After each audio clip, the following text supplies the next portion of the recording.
彼の残した言葉の中にもあるんですが、いい写真を撮るための最初の条件、これはカメラを持っていることだと。彼が一番思考していたのは、多くの人にいかに写真を撮ってもらうか。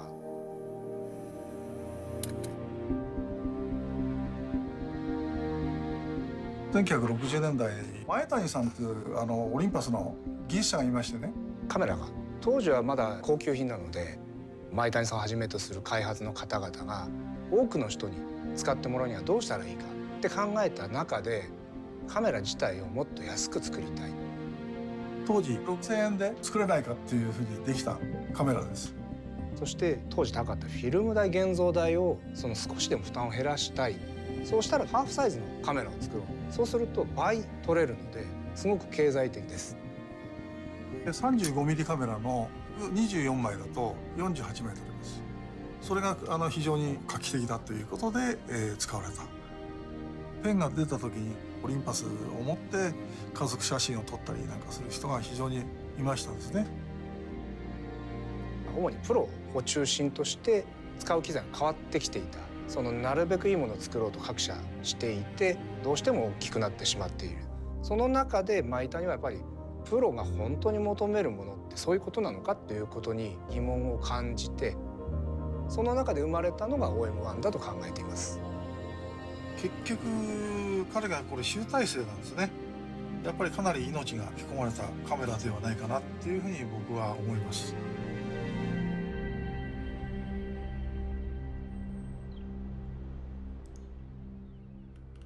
When I got into the newspaper business, it was just coming off the time when 2.25 was kind of the equipment preferred. The guy that hired me came from the speed graphic day, the 4x5. As technology progressed, all of a sudden it was accepted that 35 millimeter was great for newspaper work. It's not as physically imposing as a larger camera. The more I become invisible, the more I can become part of the scene, the more the photographic opportunities present themselves to me. The camera, it becomes a productive tool. It's there for a purpose.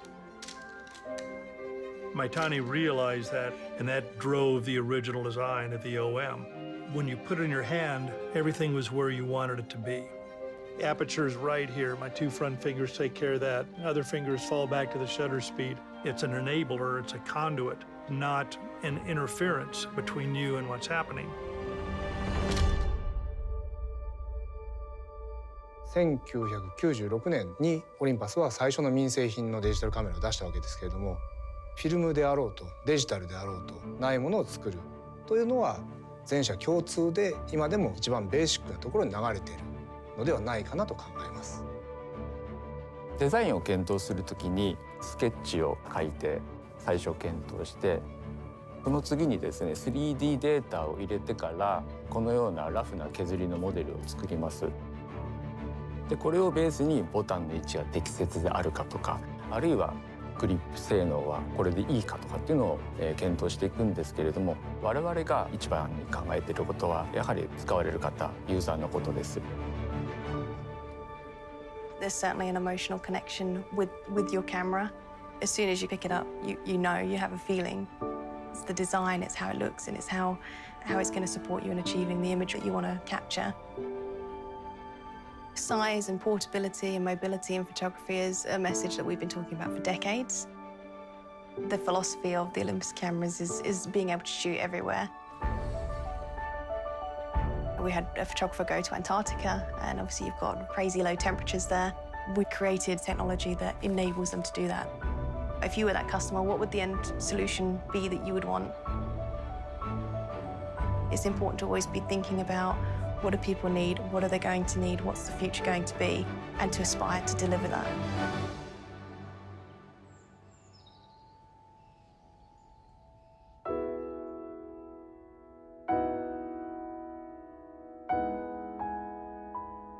災害に遭われた方が取り戻したいものの最も大事なものの一つがやっぱ写真なんですね。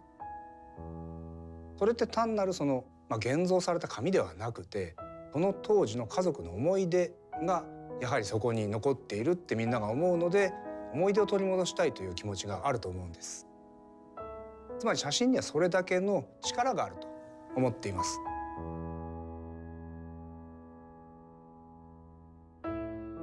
I've got a photograph of our son. I think he was a year old.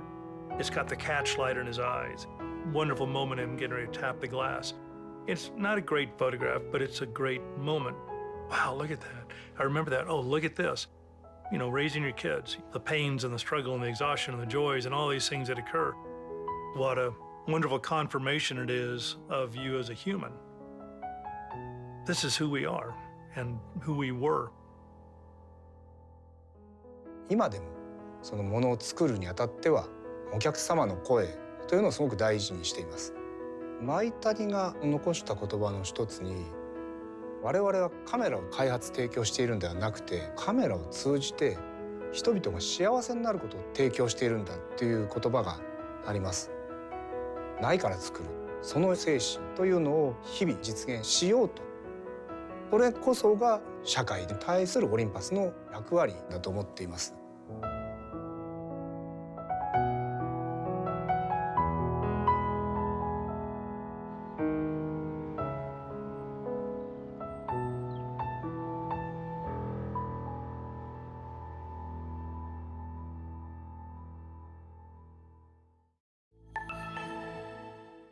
Good afternoon, everybody, and welcome to Coffee Time with me, Jimmy Cheng. And how are you all? Every time I play that intro, I feel like gonna have tears in my eyes, and in fact, I have a little bit of it, but not because of that video, because I just mentioned to some of you guys already typing me with messages that I have something in my right eye. So I don't know. It's been quite uncomfortable, since last night, and then. I try eye drops and everything like that. It's still somehow, I think, it's stuck somewhere in my eyeball. So it's a little bit weird feeling at the moment. So if you do see me crying, I have tears running out of my eyes. Don't worry, I'm okay. I'm not sad or anything like that. And also another thing is, I have fixed my audio, and I know last week was a little bit of a weird thing going on there, but hopefully today is all good. So if you can all do this thumbs up, that means I know that the audio is okay, or just let me know whether you can hear me clear and loud, and that would be perfect. I can see that quite a few of you already online, which is absolutely good, right? Okay, and I can't wait to share what I've known so far, of course, and also if you don't already know, and you're new to this channel, my name is Jimmy Cheng. I am an Olympus ambassador, so I do represent Olympus. But today, I actually want to talk about the platform, Micro Four Thirds in general. So nothing about, well, something about Olympus, but not entirely about Olympus. But it is good news. It's exciting news. So I can't wait to share what I found out so far, or what I heard so far. And mind you, of course, anything that I've said in this will be personal, and also does not represent anyone from any of the companies that I would mention in this particular live stream. Because otherwise, I will get sued or anything like that. And don't forget that being an ambassador, I also have to sign NDAs and everything like that. So I cannot disclose anything that is not officially announced yet. So just be understanding about my position. I don't want to get fired or anything like that. So I know that you guys love me producing this sort of content. So yeah, just be mindful about that and be nice to each other. And so I'm feeling a bit hot now, actually. Oh, okay. And let's say hi to a few people first before I start my today's live stream, because it's exciting. I really cannot wait. So let's say hi to some people. So Criminal, you're the first one. Lovely. And Mark, Wewat, Kirk, Theo, Marco, Svein, Stephen, Martin, Francis, Talia, Alex, Andrea. Wow, quite a few of you. CKV362017 from Japan. Jose, hello there. And Range Writer and from North Carolina. Okay, cool. Terry, hi Terry. Paul, Brad. Wow, quite a few of you. David, yes. Leon, Ryan, Chris, and Nature of Music, of course, you're here as well. And Randy, John. Excellent. Wow, so many of you. I'm so excited. And Victor, Victor, of course. And Roger, wow, you guys are really jumping in now. And Daniel. Okay, so I have to stop somewhere because I want to start sharing what I know.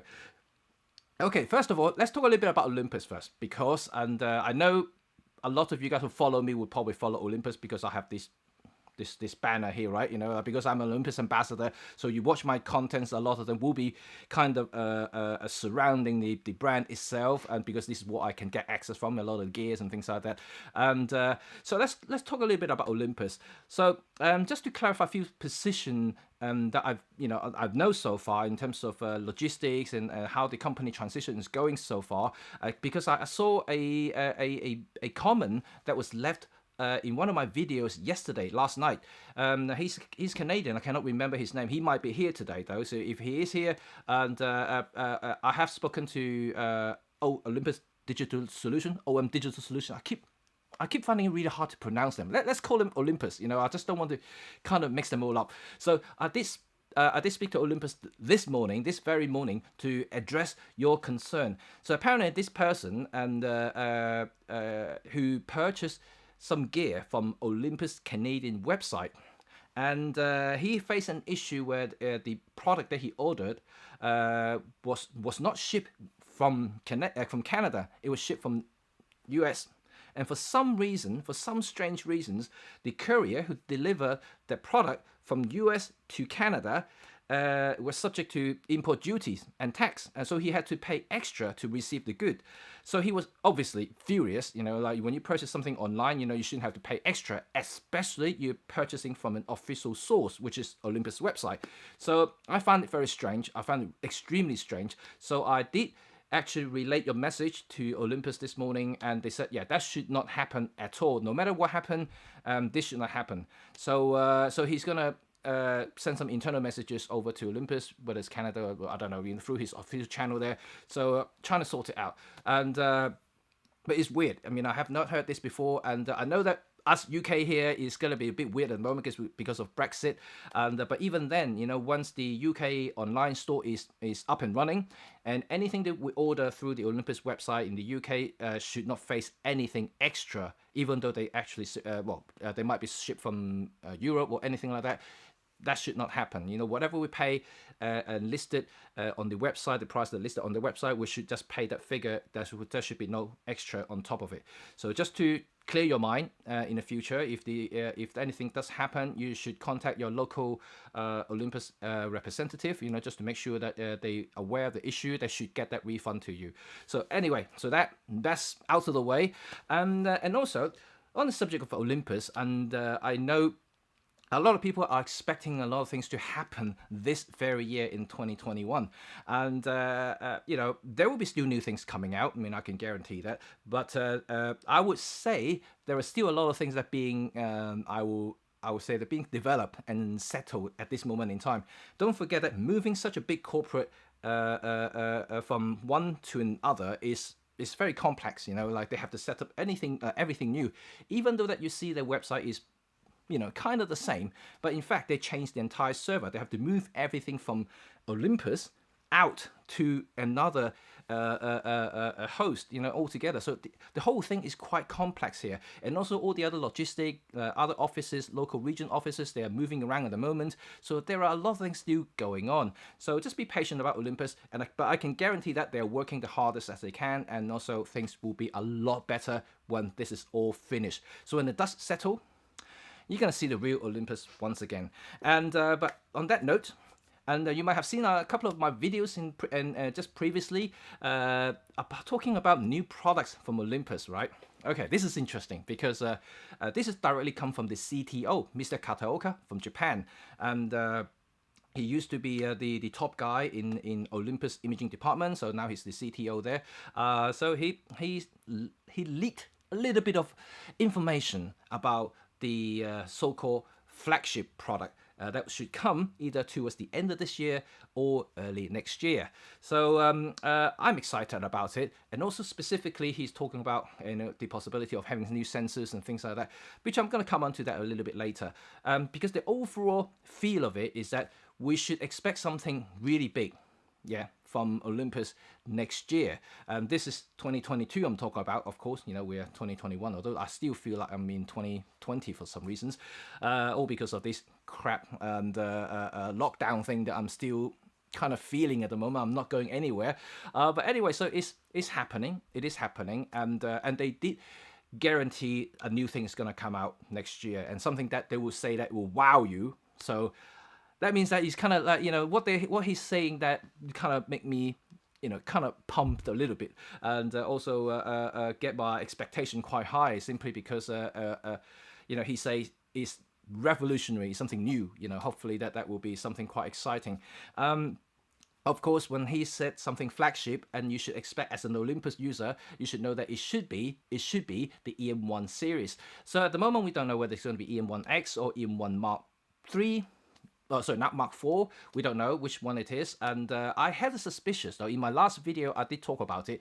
I had a suspicion it should be the EM1X Mark II, unless they don't want to have this big body model to continue, and if they want to cut it short and just basically focus on the more compact line of the cameras, which is the EM1 Mark IV.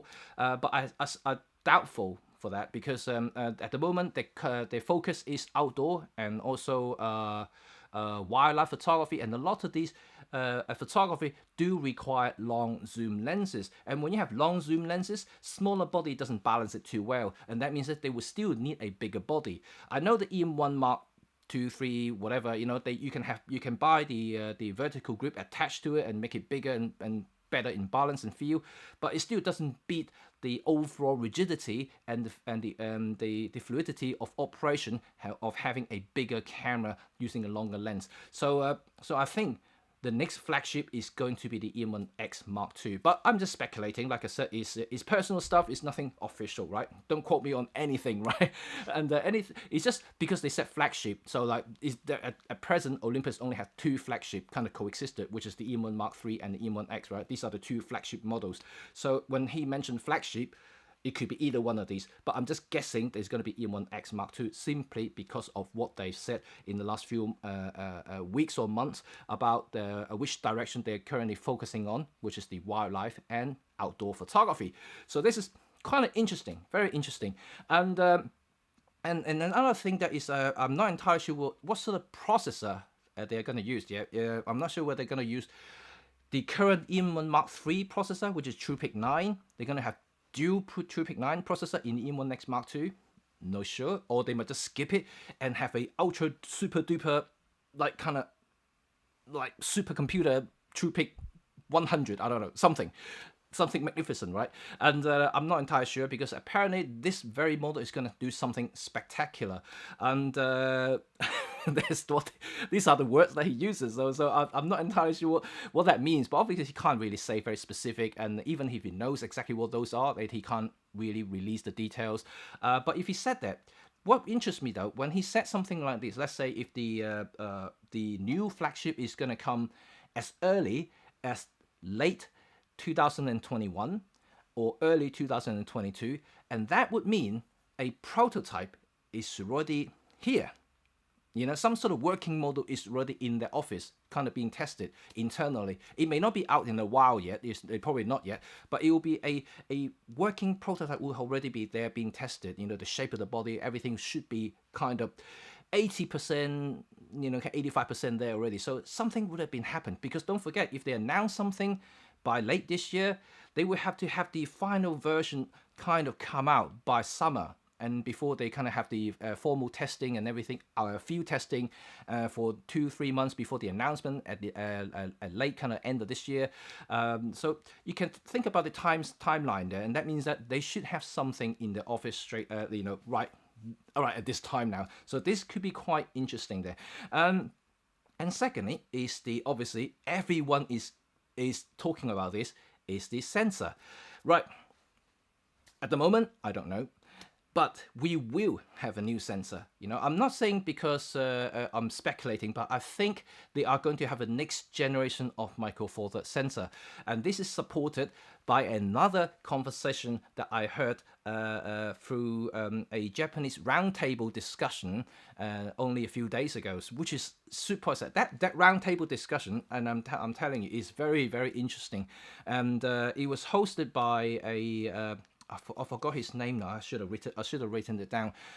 By the chairman from JII Camera Museum in Japan, in Tokyo, and he's the host, right? He's the moderator of the roundtable. So what's actually around the table is everybody that you know in the camera industry: Canon, Nikon, Fuji, Ricoh, Pentax, and Olympus, Panasonic, Sigma, right?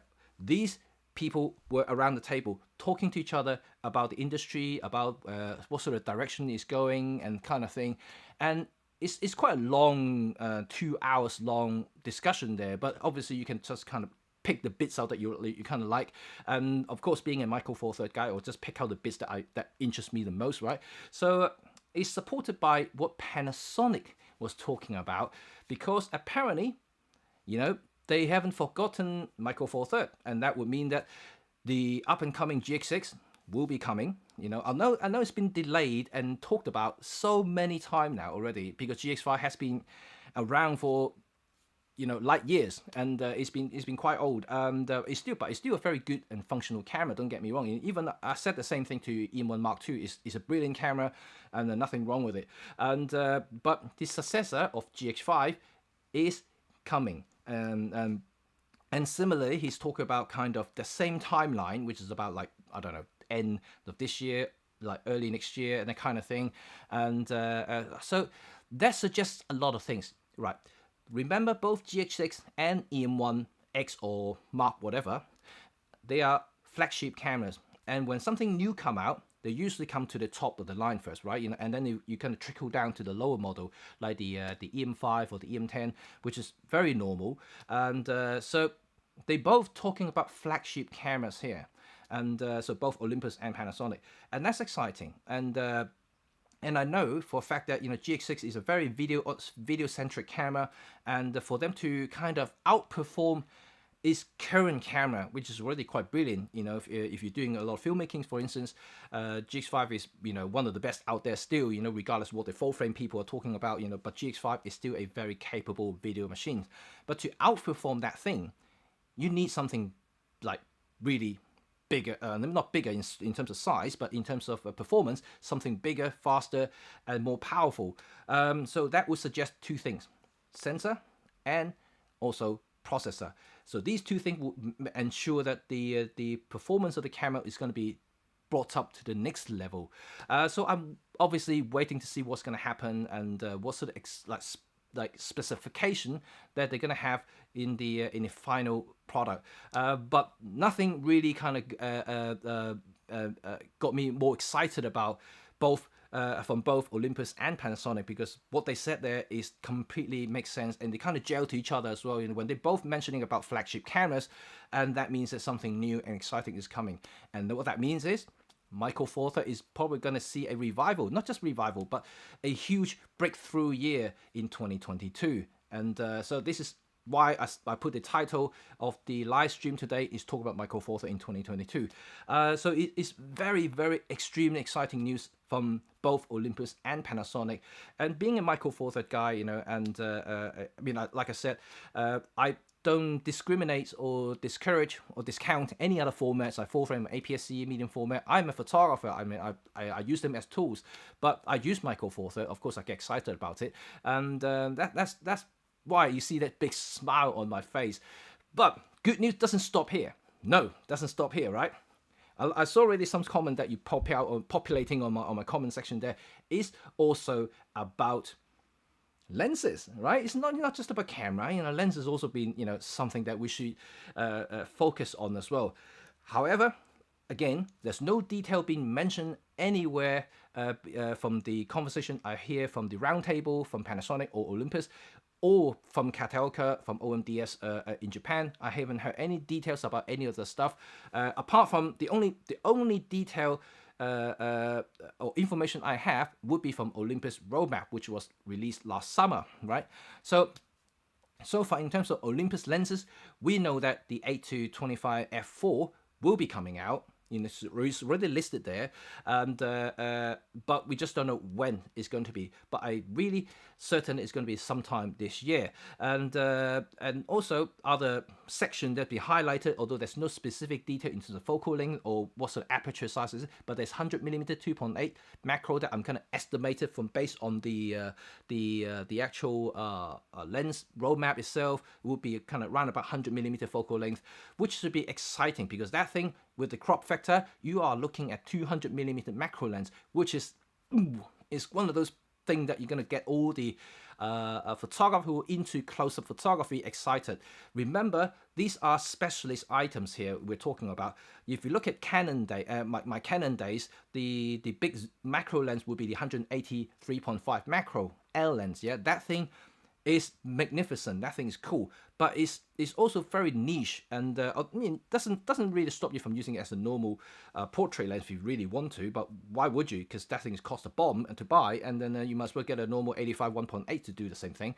But having said that, these sort of long focal length macro lenses give you like unrivaled magnification and enlargement, which is like, oh, it's going to be cool. So this should put Olympus or Micro Four Third into the realm of something that a lot of macro photographers wanted it to do that are currently using extension tubes. So this will be exciting for a lot of people, especially for macro photographer, like I said. So this is from the Olympus side, right? So from the very same roundtable discussion that I heard, Panasonic also said about new lenses. That's exciting, and because they haven't really released anything that is kind of, I would say, excite the high-end people, you know, the enthusiasts and the pro people, yeah, you know, like myself. And so apparently they are talking about some fast primes and zooms. Okay, once again, they didn't want to say anything, so all they said was, oh yeah, few fast primes and few fast zooms. That's all they said, but that's good enough for me. That means that they haven't abandoned the system, they haven't abandoned the platform, and they are working on something.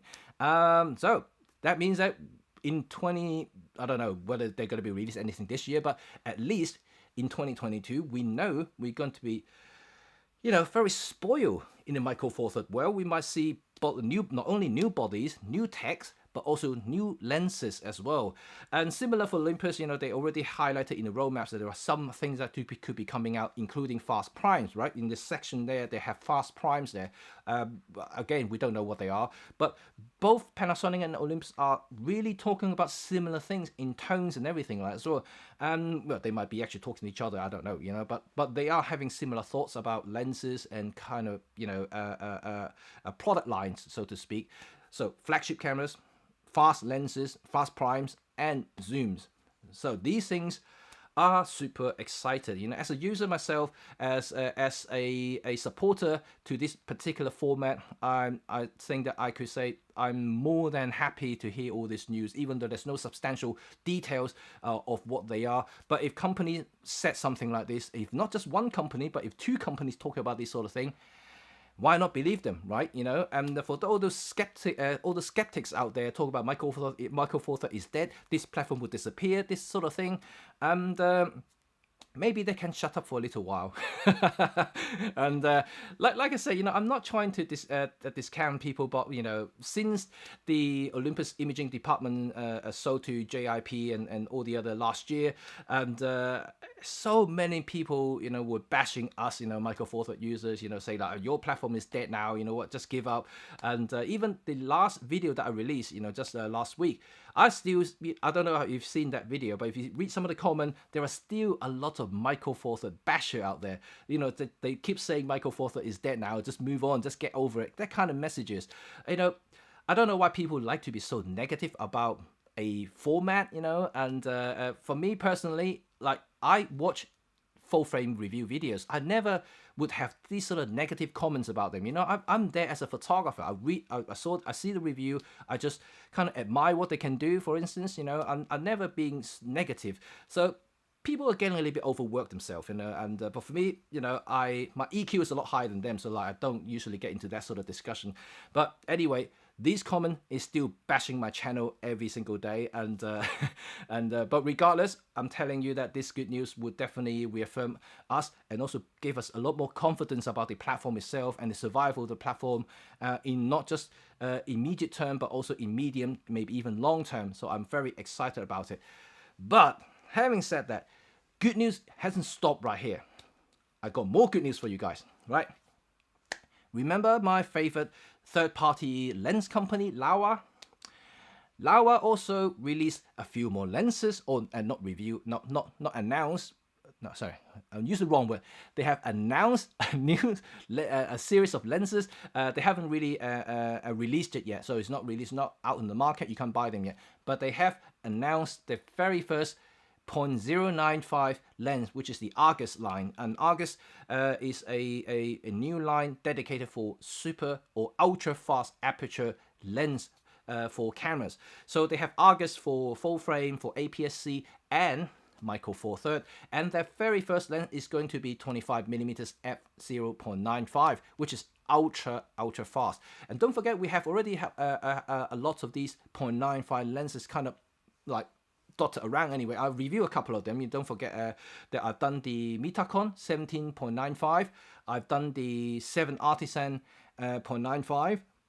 So I have done a fair few 0.95 lenses in my channel, but the difference between these people and Laowa is that Laowa is now a premium third-party lens manufacturer. So when they release a 0.95 lens, I have high expectation in terms of performance. So this could be interesting, and this is something that obviously, apart from, in terms of premium market, apart from Voigtlander, I think Laowa would be another really high-performing 0.095 ultra-fast aperture lens. So this is obviously only the first of its kind in Laowa, and so 0.9525.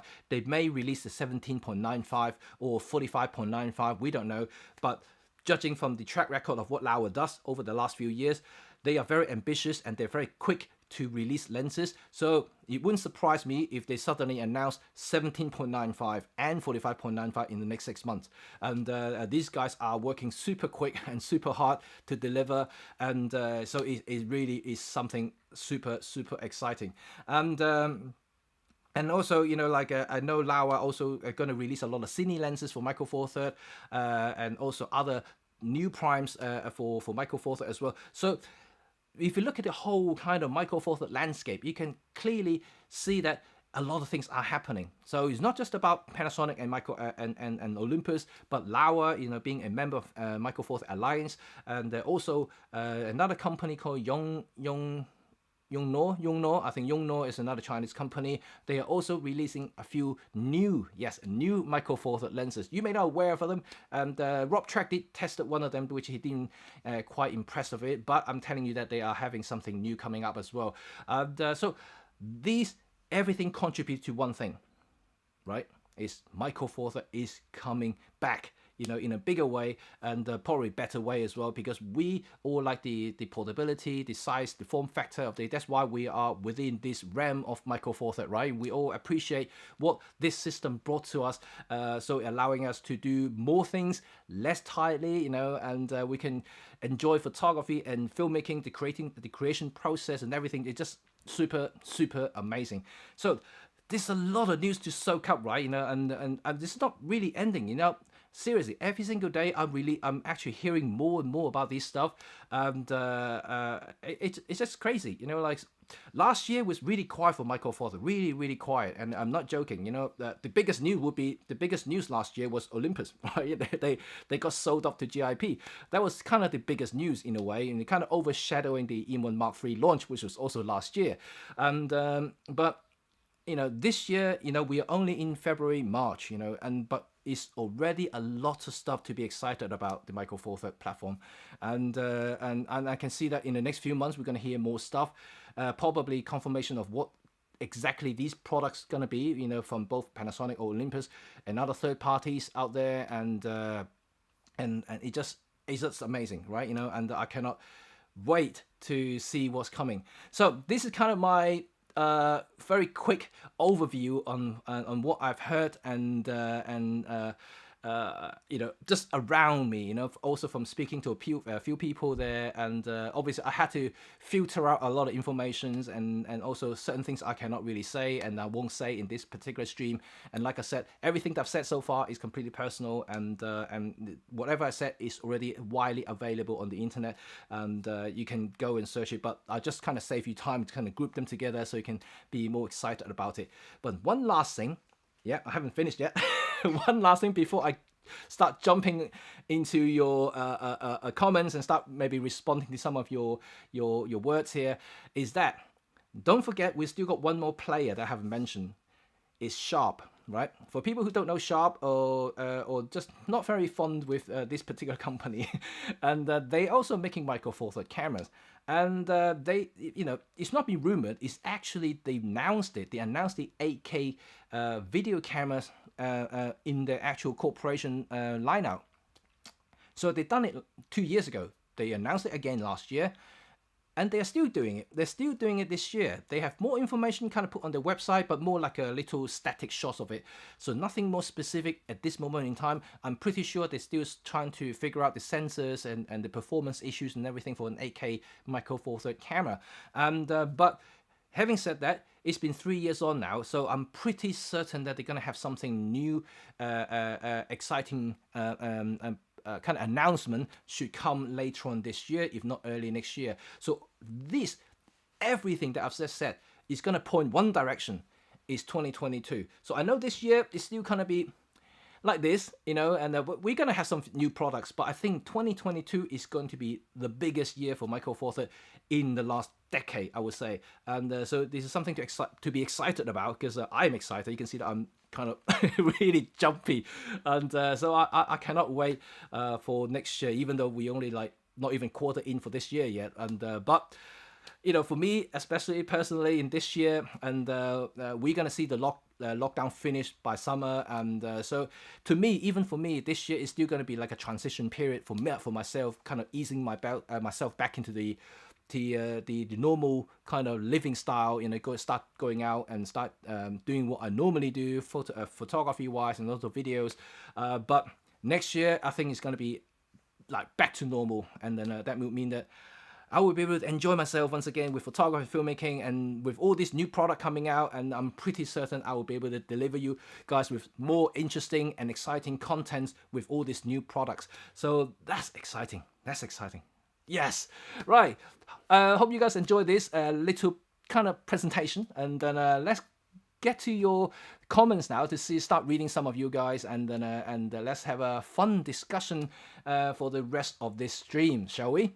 Okay, and let's go back up a little bit. I know that you guys have been very enthusiastic, and I can see that a lot of comments coming up here, and I shall see.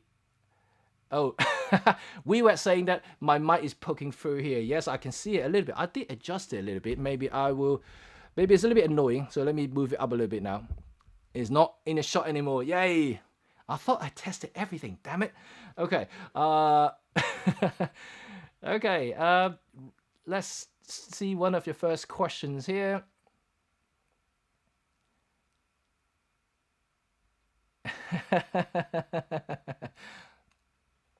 Oh, I didn't know Robin. John actually said that Robin just did a live stream. I've never actually seen his stream. Is it his first stream or something? And maybe I should go and check it out.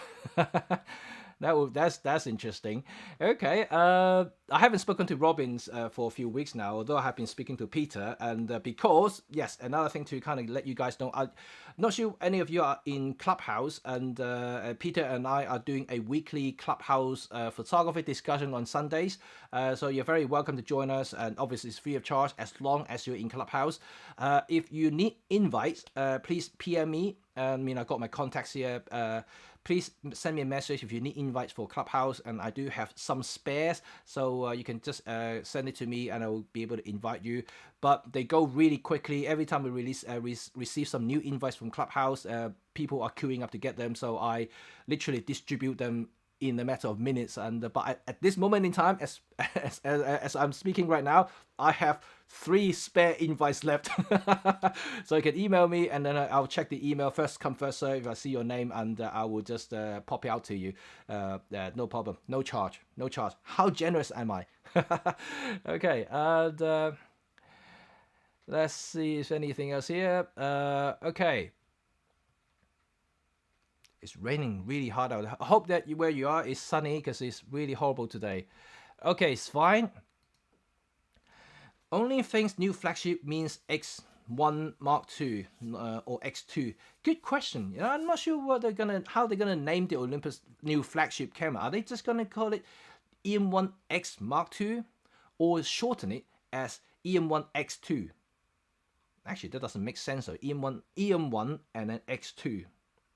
That doesn't quite gel. Maybe they just name it differently. Maybe they should have EM12 or EM13, EM15, something like that. I don't know. Actually, no. They have EM5 already. I don't know. The naming convention always confuses me. You know, it's really weird, right? Because if you look at Sony is a very prime example of naming their cameras.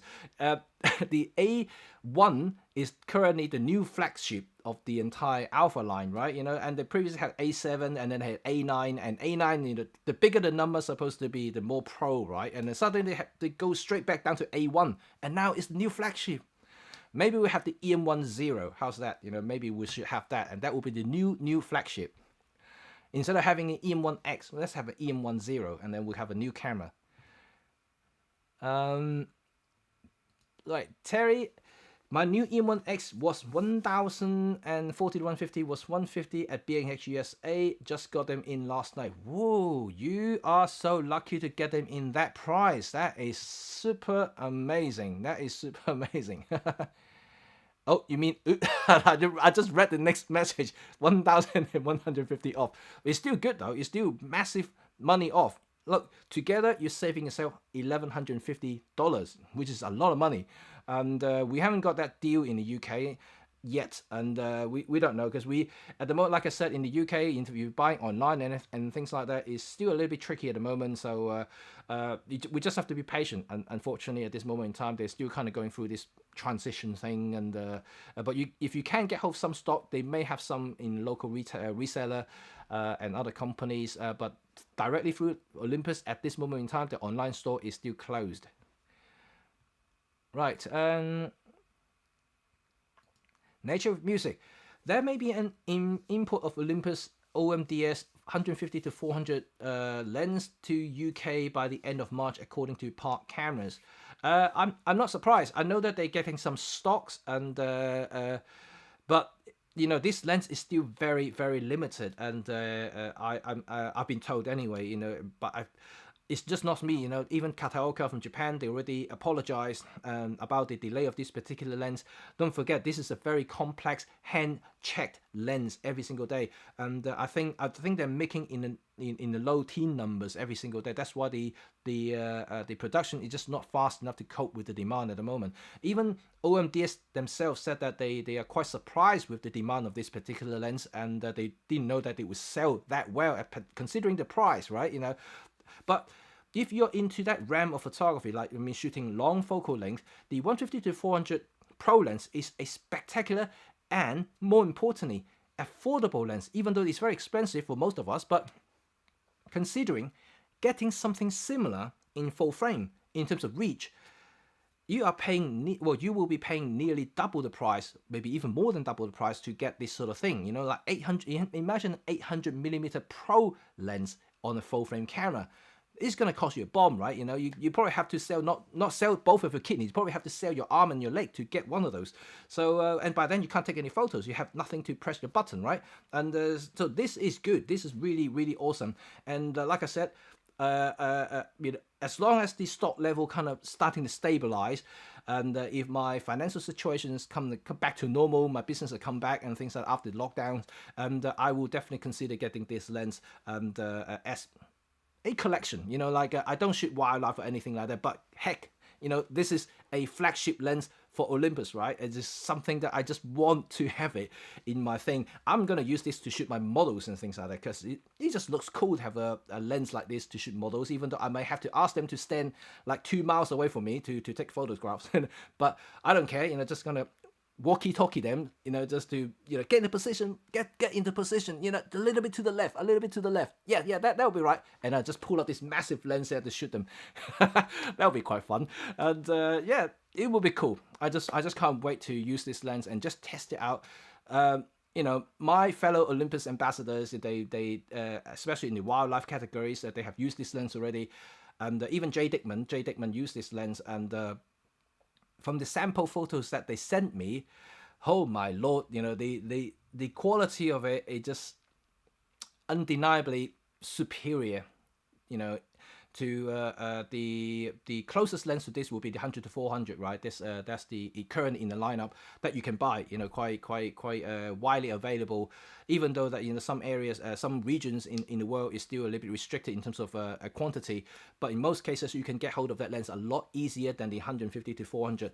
But the quality coming from this premium, this professional lens is a lot higher compared to the 100 to 400 lens that I also reviewed in this channel. It's amazing. This lens is, come on, man, give it to me, Olympus. I've done so much to you. Just give me something back. You know, just give me something back. Just give me that lens. All I need is just that lens.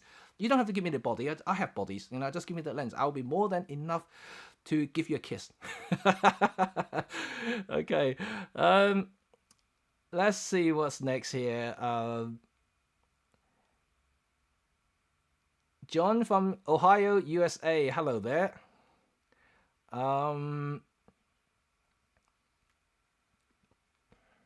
Ooh.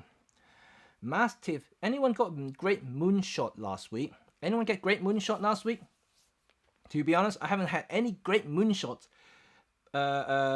from where I live, because well, I can't go anywhere, but from where I live I can't get any great moonshot. First of all, because the sky is too bright where I live, and also secondly, we haven't got really clear sky for the last few weeks. It's just horrible. And so I mean, I'm into moon photos actually. I'm always quite fascinated by it. But for that to happen, I need my long lens. Hint, hint, Olympus. I need my long lens. So give it to me, man. Give it to me. Carmen, hi there. Good afternoon. How are you? This is welcome news on purchases from Olympus website in the UK. Yes, things are definitely changing. Things are improving on a daily basis, and as soon as they sort out everything, that we're very certain to see everything back together again like normal. And I can't wait wait for that to happen, because I know that a lot of people has been asking me where can they buy this and that, and I said at the moment I just said, check out your local store or just online, see if you can get it from Amazon or anywhere else, because at the moment Olympus website is down. And which is kind of weird, you know, but all blame Brexit. You know, we have to blame Brexit for everything, because it is true actually. In this particular case, it is true about Brexit. So unfortunately, it's something that's out of our control, and we shall see what happens. And I hear Sony has an updated Micro Four Thirds sensor that Olympus can use. Oh, I see Robin. Oh, Robin's name just popped up. Hi, Robin.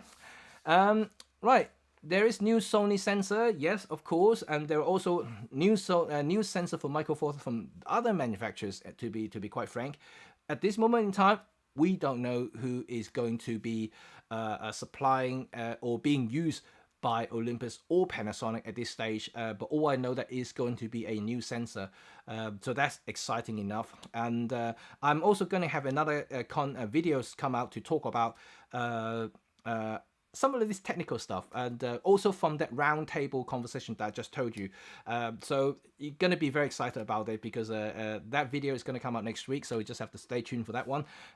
So sensor is exciting enough, but also that video that's going to come out next week is going to clarify a few things, because I know that a lot of you guys have been asking for A, B, C, D, E. You know, you have a lot of requirements there, and but some of them are actually, to your surprise, not feasible. So like, you just have to stay tuned for my video to understand exactly what it is. Remember to subscribe this channel and put on a bell so you know that when that video is dropped.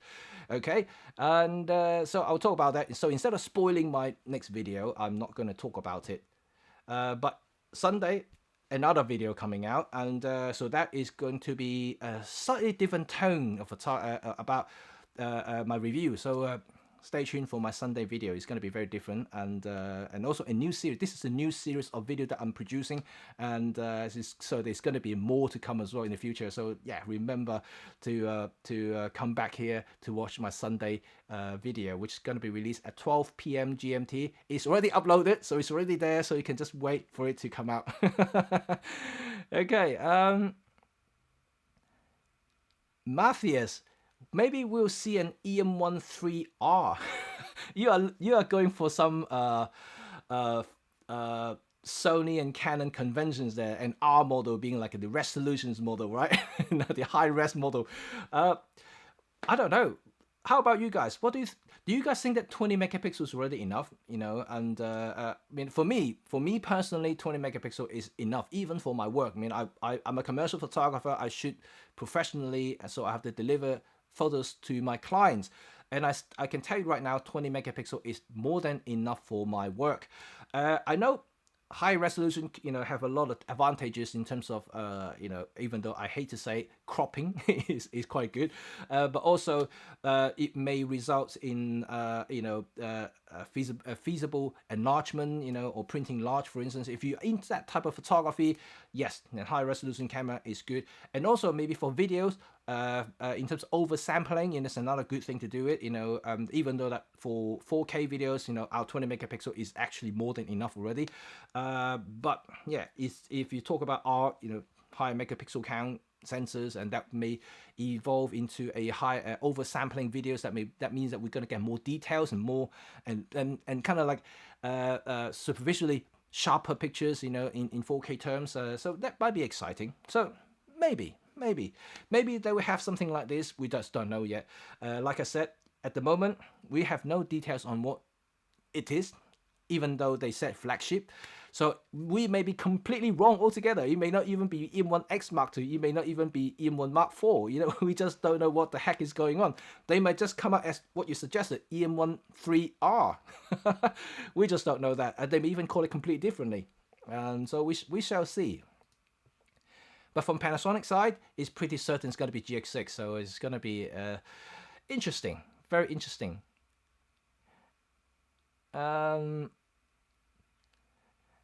Mastiff is saying that probably the last MFT camera by Panasonic. Well, never say never though, and for me is that this platform should continue, and I'm saying that not because of being an ambassador for Olympus, but as a photographer myself, I appreciate this very format, this Micro Four Thirds format, and like I said so many times, that my priorities is portability and agility, because my type it's all to do with my type of photography, because I go to locations a lot, I travel a lot, and to be frank, I hate to carry heavy gears, and working for 16 years now in the field, and being with Micro Four Thirds for the last 4 years, and professionally, and that's all I can say. It's really hard for me to go back to larger formats simply because of the size and weight.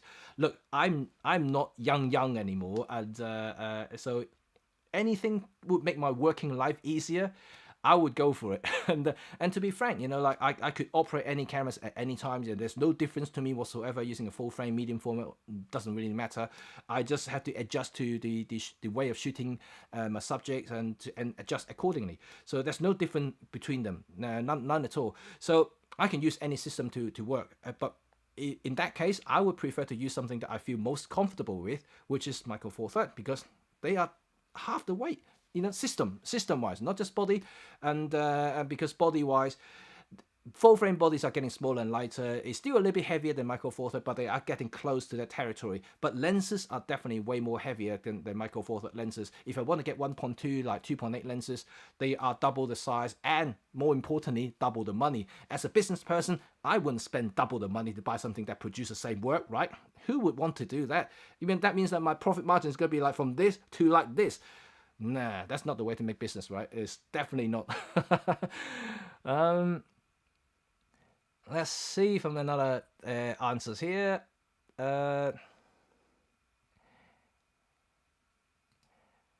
Django is saying that, are we expecting EM1 Mark IV? I can't say it. I can't comment. Like I said, as much as I would like to say it, but I just don't know. Seriously, I don't know. And all they ever talked about is flagship camera. And so it's just like I said just earlier, it could be anything. It could be EM1 4, it could be EM1X Mark II, it could be EM10, EM1 Mark III R, or EM13S, whatever letters they might want to put into it. We just don't know. It's hard to speculate at this point. And but a new camera will be quite exciting. Andre just said that we don't need more megapixel. As long as the dynamic range, right? All of you guys wanted better high ISO, cleaner images, and this is the sort of thing that you guys want. So it's quite, what? We want a lot of things as okay, let's strip myself as a being photographer, but we, as a guy who like technology and things like that, don't we all want something that can take all the boxes? But in reality, can you take all the boxes? You can't really physically take all the boxes. Even if you look at full frame, right? The latest Canon R system and the Sony, no matter what you do, it's still not gonna take all the boxes. When you have a full frame, they're not going to have the same IBIS, yes, you can have this and that, but you're going to lose something, right? You're going to lose the IBIS, you're going to lose the portability, you're going to lose overheating, right? Overheating is a big issue on full frame cameras because it's just the way it is. And so, you can't do everything, That's why you choose the right tool for the right job, right? And don't forget that you have to choose the right camera for the type of thing that you want to do. And if you want a certain aesthetic and if you want to spy on people, from distance, like a paparazzi, and if you're a journalist, and full frame may be the way to go because you can push to like 500,000 ISO easily just to, see things from pitch black. But if you don't do that type of thing, and then you like to craft your photograph with light, and that means that any system would do the job pretty admirably. Like even APS-C Micro Four Third, they can do a brilliant job on that sort of thing. And you kind of have to weigh out yourself what type of photography you're doing, what sort of thing that you generally do that interests you the most, right? And rather than just purely looking at the technical side of it, because at the end of the day, these are only the technical thing, but in reality, the applications, how you utilize those features is another thing. It's totally separate thing altogether. You can talk how fast the car is from 0 to 60, but do you drive it like this every single day? You don't, right? The application is very different to actual technical specification. So like two separate worlds. You can have engineers talk about something, and you can have real photographer talk about something else. So don't forget that. Cool. Let's see what WeWet has something to say here, and I think that it will be dual TruePic 9 coupled with organic sensor. That sounds posh. Organic sensor for possibility of global electronic shutter and back illuminated like Sony to tackle with the noise. Never say never, but I don't know about that. But I have something to say about certain things that you mentioned in here. But like I said, it's going to be the next video next week, not this week, next week. So just stay tuned for that. So that will be interesting. But organic sensor, Porsche. It sounds like organic stuff these days. Everything organic and vegan, right? Everything. And okay. And hi, Corner. How are you? Haven't seen you in a while. Hopefully you're fine. And Dr. Matthew here. If Panasonic makes a panel like a 17.5 1.2 with manual clutch, I'll be very happy. We got that in Olympus. You can get that. It's got manual clutch too. And But I get what you mean. Obviously, like I said, this particular stream isn't about Olympus or Panasonic. It's about Micro Four Thirds in general. So we all one big family, right? We're all one big family here. It's all Micro Four Thirds, and all people who aspire to become a photographer who travel light, and portability, break free. And I'm still scrolling down things, and hello Cecilia Burnett. Hello and happy Wednesday. Indeed, it's a happy Wednesday. You can see how happy I am because all this good news been flowing to me in the last few days. And you know what? Yeah, I couldn't wait this morning to, start this stream because I was so excited about all these positive that I heard and read so far, and it's just amazing. And it is that I just really looking forward to 2022 and just see exactly what's coming out, because it's going to be an exciting year for sure. I'm hoping the upcoming 100 macro lens is compatible with 1.4 and 2.0 converter. That could very well be the case, simply because I'm pretty certain that Olympus or any people who are designing macro lenses know how important it is to get close. I know that even if they don't, extension tube will still work, but I know what you mean. You're having to use a 1.4 and 2 times converter. However, don't forget that when you bung into teleconverters, unlike extension tubes, you will lose light, and that means that your potential fast aperture may not come in handy, because you lose a lot. That means you need probably pump in a lot of artificial light to light up your subject for macro work.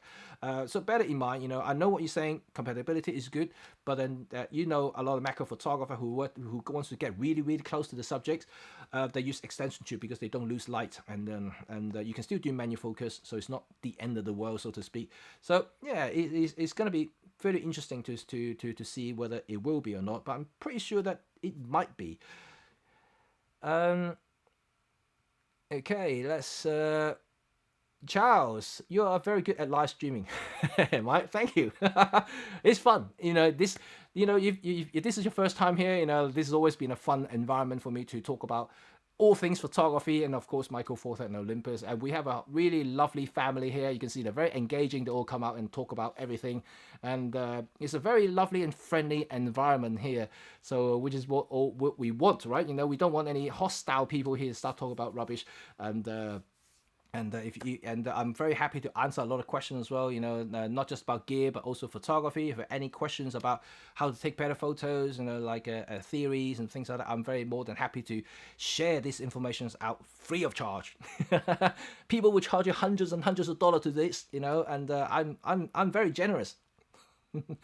Okay, and let's see the next one here. And Wes, okay, and Lawa, are you a Lawa supporter? I am, because I like their lenses. Although that actually all my Lawa lenses in my kitchen, and at this moment in time I don't have anything left here, but I do have all my Lawa lenses there. I have quite a few actually, and I will be doing a lot more contents very soon with Lawa, and so you just have to stay tuned for that, because some exciting stuff is coming, which I'm not allowed to talk about yet. And you just have to stay tuned for that. Let's see. The next comment here is... Thank you, David. Don't forget to hit that thing. Yes, hit the like button. Hit the like button.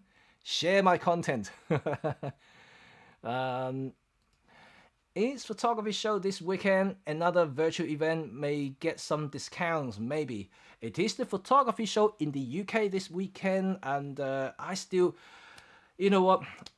I was disappointed, because last photography show, I was supposed to be there to do 3 stage talks last year. I was really excited. I was so geared for it. I was preparing all my notes and everything. I was going to be there and smash it. And then the coronavirus came and the pandemic came, and then the show literally canceled few days before. And then I was so up for it. And as soon as they told me that it's going to be cancelled, it's like, oh, my heart was broken. And my heart was really broken. So like, oh man, I had 3 stage talks there, and I could meet a lot of you guys, and no, it didn't happen. And damn, okay, well, never mind then. And so this year is still virtual, so I don't see them coming back, in terms of a live stage show until next year. So that's going to be another year to wait, and we shall see what's going to be happening next year anyway. We may see the new flagship camera launch next year at the photography show. You never know, right? And it could be something to look forward to. Okay. Next one here. Guys, please answer. Do you know if Sync IS work with between 12 to 100 f4 and EM1? Oh, EM1 Mark 1. Good question. I don't know, because I don't have the Mark 1. I have the Mark 2, Mark 3, and X, and I know they all work with those bodies. And Robin actually might know if Robin's still here, because Robin knows a lot about Olympus technical stuff, so he might be able to answer you.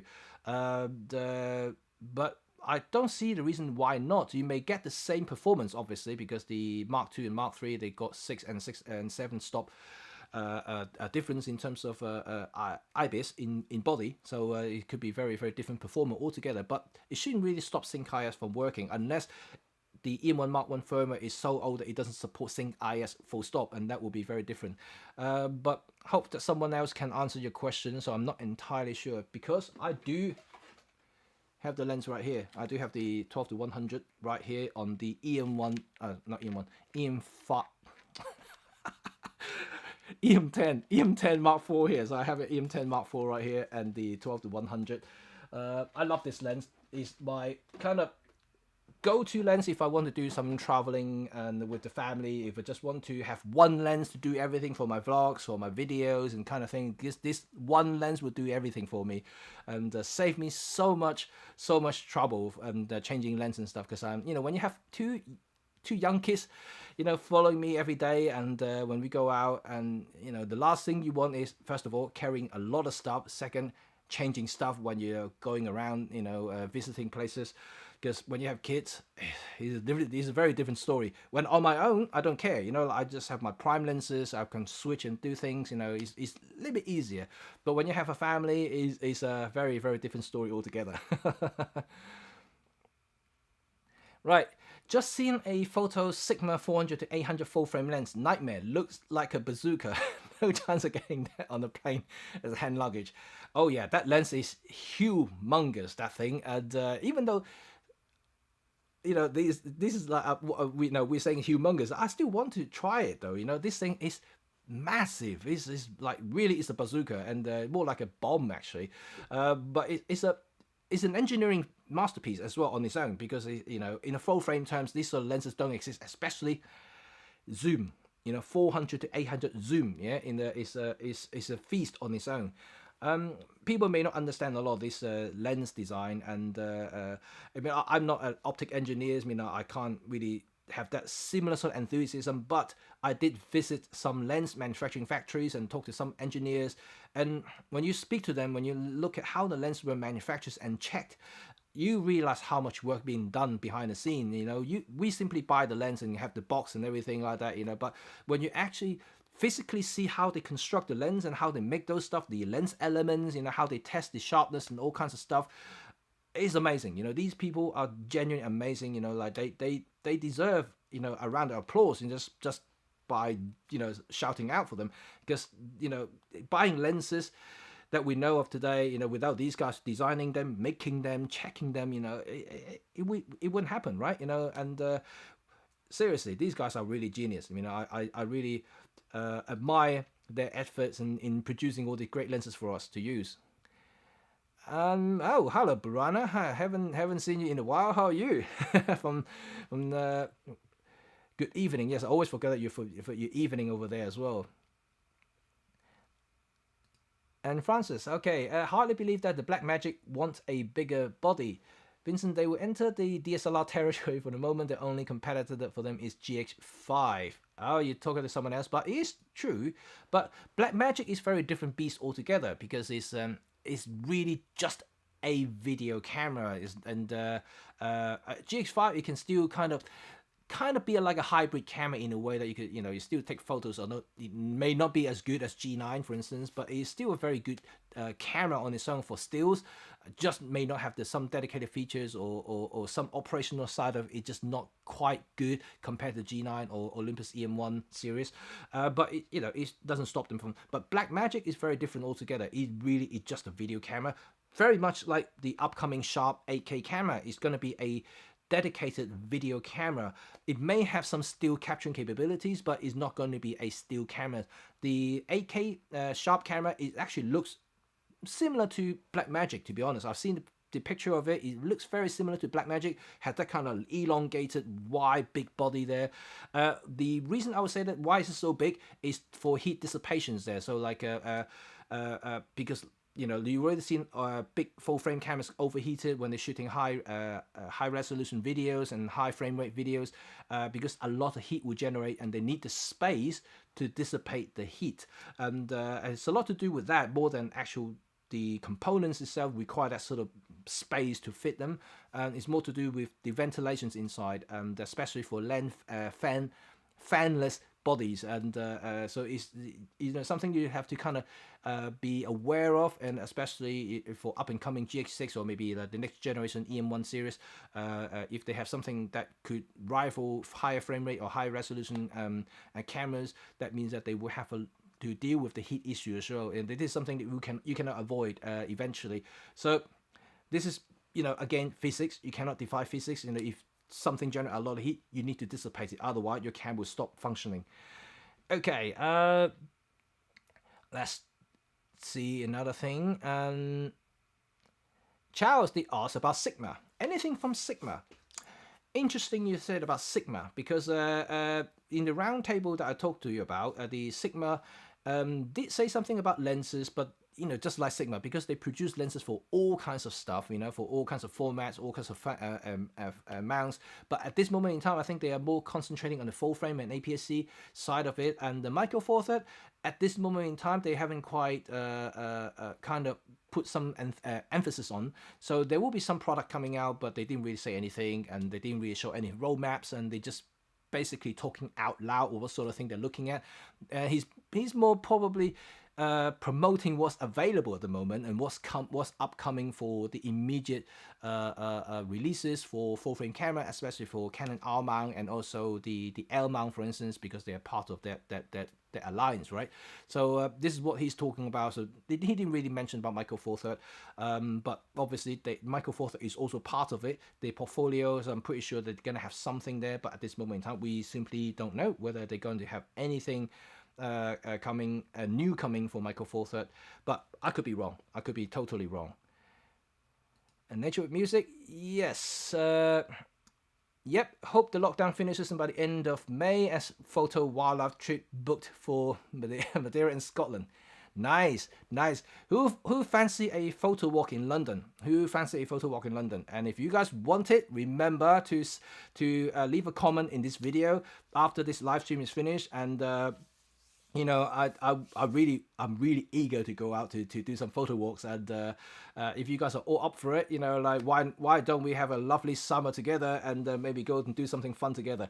So I know at this moment in time, I still talk about London, and I mean international travel is going to be restricted still. So we shall see. Maybe next year, another 2022. Maybe we can do something internationally. We shall see what's going to happen. Marsha, oh wow, you are quick, Marsha. You received it already and took it this morning. And it's trial is much easier to see the birds and my local wetland. Better than 70 to 300 first image, not too bad. The 42-152.8 is a magnificent lens. I keep telling people, especially in the Micro Four Third world, this lens is almost a must-have if people are looking for a slightly longer focal length, because I use this lens as much as my prime lenses. That's how good it is. And this 40-150 is such a general lens that you can use a lot, not only for portraits, but like you said, shooting something a little bit further away. And I know you can't compete with the 300 focal length, but you can add the 2x converter if you really want to get that same focal length there. But it will allow you to capture images a lot sharper, and a lot punchier. It's got a lot going on there. So that lens is magnificent. And also weather seal, right? You can't go wrong with weather seal lenses. Always good and always lasts a lot longer. Francis say, I like rain. No, I don't. I don't like rain. Although, having said that, I like rain. I like shooting in the rain because I like the effect. I like the to see the vulnerability of my subjects, and just from an artistic point of view, I like to see how that affect people and their reaction when they're sitting in the rain, things like that. Some may consider it as romantic, and some would be just like, oh, I hate that. But I like to capture the emotion, so I like shooting in the rain. I do. It's just different. It's just different altogether. And Simon Killing said EM1Y. All right. Maybe we should have a naming convention competition here. Who can make the best name for Olympus? What's the next flagship? What the next flagship should call? Is not only EM1 or EM1SR. Simon here, EM1Y. What other names can you think about? Stephen also same thing. Rain and foggy in Kent. Yep, I'm not far from Kent, so yeah, we probably have the similar sort of weather there. And Dave, so many words, so little said. Well, Dave, I can't say specific. No one has said specific. How can we possibly declare or disclose anything that is not announced officially? If that's the case, that I will be breaking all the NDAs that I've signed, and no, nothing. But it's more like a general directional thing that kind of point that to a one direction to say that where we're heading, and that is good enough for in most cases. Would the government tell you exactly what they did behind the scene? They probably wouldn't anyway. Just tell you that, oh yeah, we're going to be doing this tomorrow, but whatever other things they're going to do behind the scene, no one knows. So kind of similar thing, but I think that I'm quite happy with the direction that we're heading in terms of Micro Four Third, and I can see that further development is being agreed and also confirmed in the next a year or two. So that's exciting enough for me, I think, even for most Micro Four Third users as well, right? And Peter has 2 invites for Clubhouse. I have 3.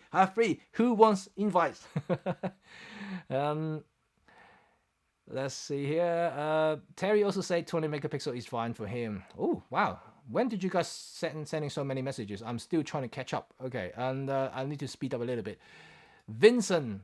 Although I kind of hope that the new member of L Mount is Olympus, but for now, the possibility of the new member being Olympus is almost the smallest. Well, they already confirmed. That they are not going full frame or any other format. They're still gonna concentrate on Micro Four Third, and that's from the official announcement from Kataoka, and also from the other presidents from OMDS in Japan. They double confirmed it again, and it's going to be Micro Four Third. But again, this is what they talk about now, and we cannot rule out what future direction is in a year or two time. You just don't know, right? And but let's look at it that way. I always say that if you just look at the full frame market in general, in how fierce it is, how bloody it is in terms of the market within full frame, they are fighting, between them. This is a horrible battle there. I know people just think that Micro Four Third is dead just because we are a smaller player in general, just because we are not in the same fight as the full frame player, and they just kind of think that we're an outcast. But in a way, just don't forget that we're not in the same kind of war that they're fighting in at the moment, and in fact we are kind of quite peaceful there. We don't need to worry too much about competition.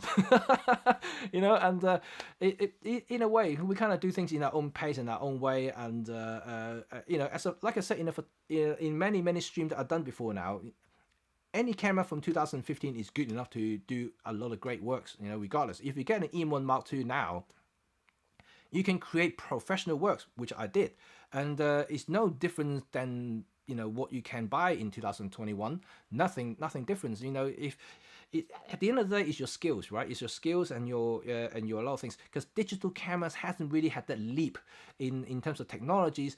That's my genuine feeling about the whole thing. I've been studying a lot of different things, full frame, APS, you name it, but I would say that all the cameras are more or less the same since 2015. Okay, there may be high megapixels and stuff like that, but if you look at in general, products, and also the outcome of the photos or videos, you're not really seeing a huge leap in terms of quality and the actual eventual output for printings and things like that. Nope, none at all. I don't see anything different from 2015. And in that case, we're happy. We're happy. We do want to see new text, of course, but I don't think that is an kind of like an urgent thing that is gonna die or something.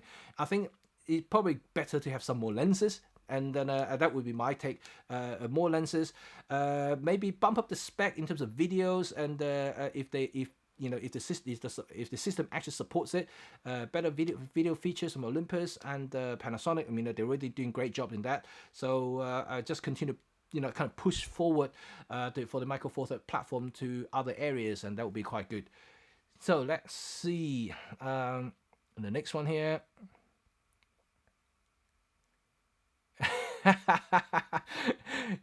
Sticking Red 35 in the Olympus website for 35% off. It would be good April Fools. Good one, mate. Good one. Don't try that. Don't try it. It may not work. It may bounce you off and ban you from the website. Okay. Let's see there. Randy said, I still have all the still cameras. I have all the still cameras I ever need. Now I'm getting into video for my YouTube channel and also 360 Street Views for Google Maps. How many of you are starting to shoot videos? I think that it's quite good to get into a little bit as a photographer, because it will give you a totally different perspective and starting to appreciate the difficulties of achieving a very good cinematic result. Is capable, even Olympus cameras are capable of producing something like that, and but you just need to learn the craft and do it, just like photography. And when people say that, oh, I need 4K 60, I need this, I need that to do this, and at the same time, if a very good videographer or filmmakers will tell you that you don't need all that to produce something good. If you give me any camera, I can still do the same thing. It's kind of like photography. It's the same thing. And so in a way, and you have the capabilities already within your camera. Most cameras shoot video anyway nowadays. So you have lenses, you have the camera, you have the record button. Why don't you just try something? It's actually very fun, trust me. And you might get hooked into it, just like Randy and I. And it's something to be excited about, actually. And Dave Black from Louisville, from Kentucky. Oh, hello there. How are you?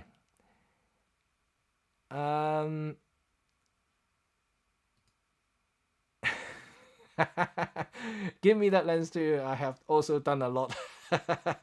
I'm good, Robin. I'm good. I'm very good.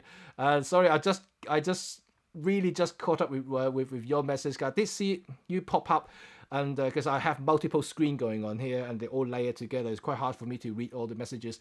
And yeah, I'm good. And generally, I'm kind of surviving in this lockdown, and probably just the same as you as well in Malaysia. But the difference is, I don't know if you have kids there actually, but I have 2 young kids there, homeschooling, and the day just gone for them. Like I can't work every day. I can't work until they go to bed. Which means that 8-9 o'clock, and then I start working, right?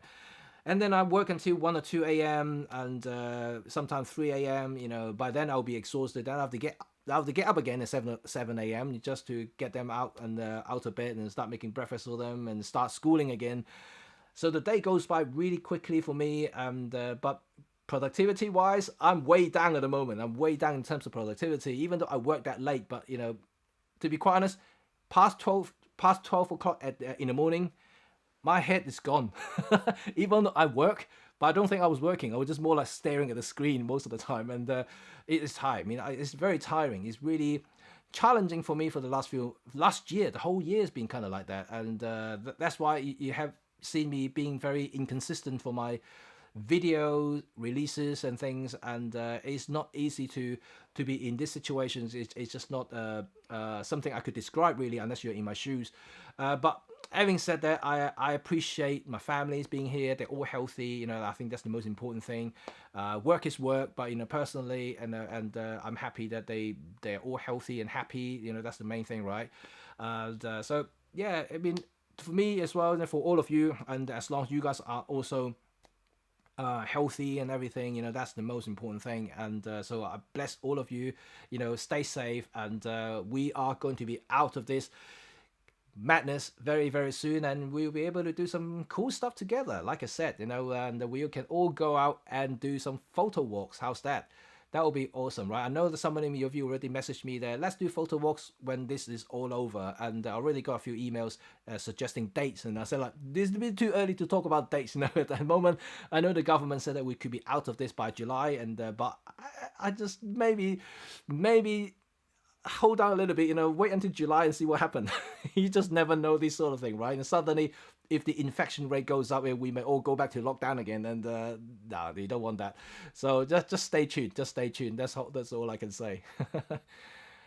Django saving my money for the next flagship and holy trinity of lenses. May not be a bad time to start saving. I think I'm gonna do the same too, and especially that 150 to 400 Pro lens. Yeah, that will be cool. Right, I'm catching up. Oh, Rick Bear's here. Hello. Was that you? I heard howling at moon the other night. Lovely big bright. Yeah, it was me. How did you know that? Do I sound differently when I howl? Oh, that's funny. That's cool.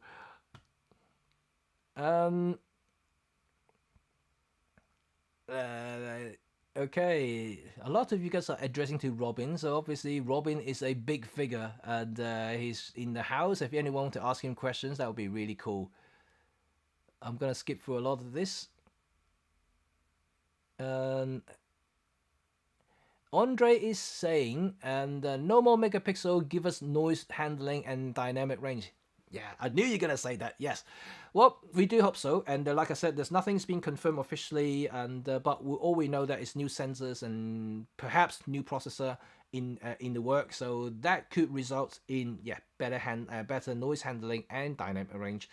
And don't forget that the current sensors and that we're using has been since 2016 kind of ish, you know, and so it's been over 4 years now, so over 4 or 5 years now, the technology. So like we should see a leap in technologies in that regards if they don't bump the resolutions, and if they do, we don't know. You know, could be the same, but could be a similar performance, maybe just a little bit better, but high resolution. So we shall see which way they're going to take us, and it could go either way. But it's exciting. Anything new is exciting.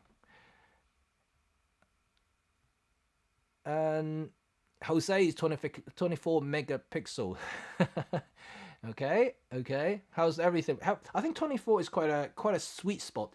The reason I'm saying that, even though that I said 20 megapixel is sufficient for my use, but before I joined Olympus, I was using 24 megapixel Leica cameras. I was using 24 megapixel Canon cameras. I kind of got used to those the resolutions.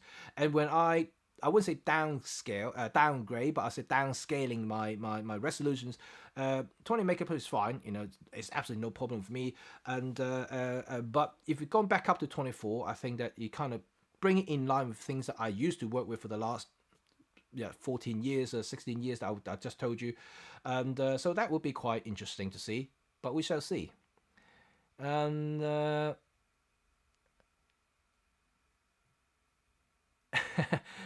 Robin is saying, Peter Forsgard, nice seeing you here. We are like having a mini reunion here. We are having a mini reunion here because all the Michael Four Third boys are here. That is good. Oh, boys and girls. Oh, sorry. How could I do that? Boys and girls are here. I know there's some ladies here, and yeah, we are one lovely big family here. I just love this stream. Marco is saying that, will we ever see a monochrome Olympus or Pana camera? Well, that is interesting because you know what? I love a mono camera. I know Leica does a monochrome cameras, and which I adore, totally adore the monochrome Leica. And but it's a very niche thing, and that's the problem. And if you look at it, if Olympus going to release a monochrome camera, it's going to be such a small, bespoke users going to be using this type of monochrome camera. It's not going to be wide, so that means that they're going to have a premium price to it. They will have to have a special sensor specific order for this type of cameras, and and in that case, that means it's going to be a low production number camera too. So that means that it's going to be expensive. Are you willing to pay for that sort of prices? I'm not entirely sure whether they're going to do that. You know, technologically, yeah, sure, certainly, you know, they can do something like this, but they have to think about, you know, how much money they can make. You know, at the end of the day, they are the business, right? You know, you need them to make money to continue the business as we love them. And then, so, you know, they have to do a business study a case study there to ensure that this is a feasible product to launch. And it's not as easy as it may seem, because at the moment you can see that they are concentrating in certain areas, and being a monochrome stuff could be in the book, but probably in the very long distant futures. And even though it's still going to be a very niche product, so we shall see. But having said that, Leica has done very well with the monochrome bodies, and these now have the M10 monochrome now. That means this is the third generation monochrome that they have done since the original M9 monochrome. And so this is a very interesting perspective, because no one else does it. No one else apart from Leica. So if you want a monochrome camera, the only way to get it is to pay about 1,500 for M9 monochrome, pay about $3,000 for a M240 monochrome, and then you want to pay the latest M10 monochrome, you have to fork out $7,500. So that's a very, very dear price to pay just to get in the monochrome world in digital.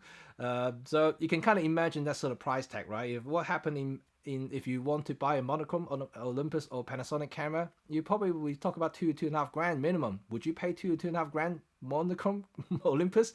And you know, that will be the question asking you. You know, if you can afford $2,500 to buy a monochrome camera from Olympus, I will put forward a business case for you. And so it's hard, and I'm saying that, you know, because it's such a small production camera, is not going to be easy. Leica is different. Leica's got their kind of very affluent markets. They know that they were going to buy this sort of thing in a heartbeat, and just because they can. Most of the people who use Leica cameras are very wealthy, and they have a lot of disposable income. A lot of them don't even use the camera; they just buy them, because they are Leicas. And I was a Leica shooter, but I shot with my Leicas, and it's not that I'm a collector as such. I just shot with Leica for that 4 years. I was dedicated for it, and so I was working with Leica for that 2 years, and so yeah, it's an interesting bunch of people there, and also kind of interesting at the same time as well for the people you meet over there, because they're quite a different bunch altogether.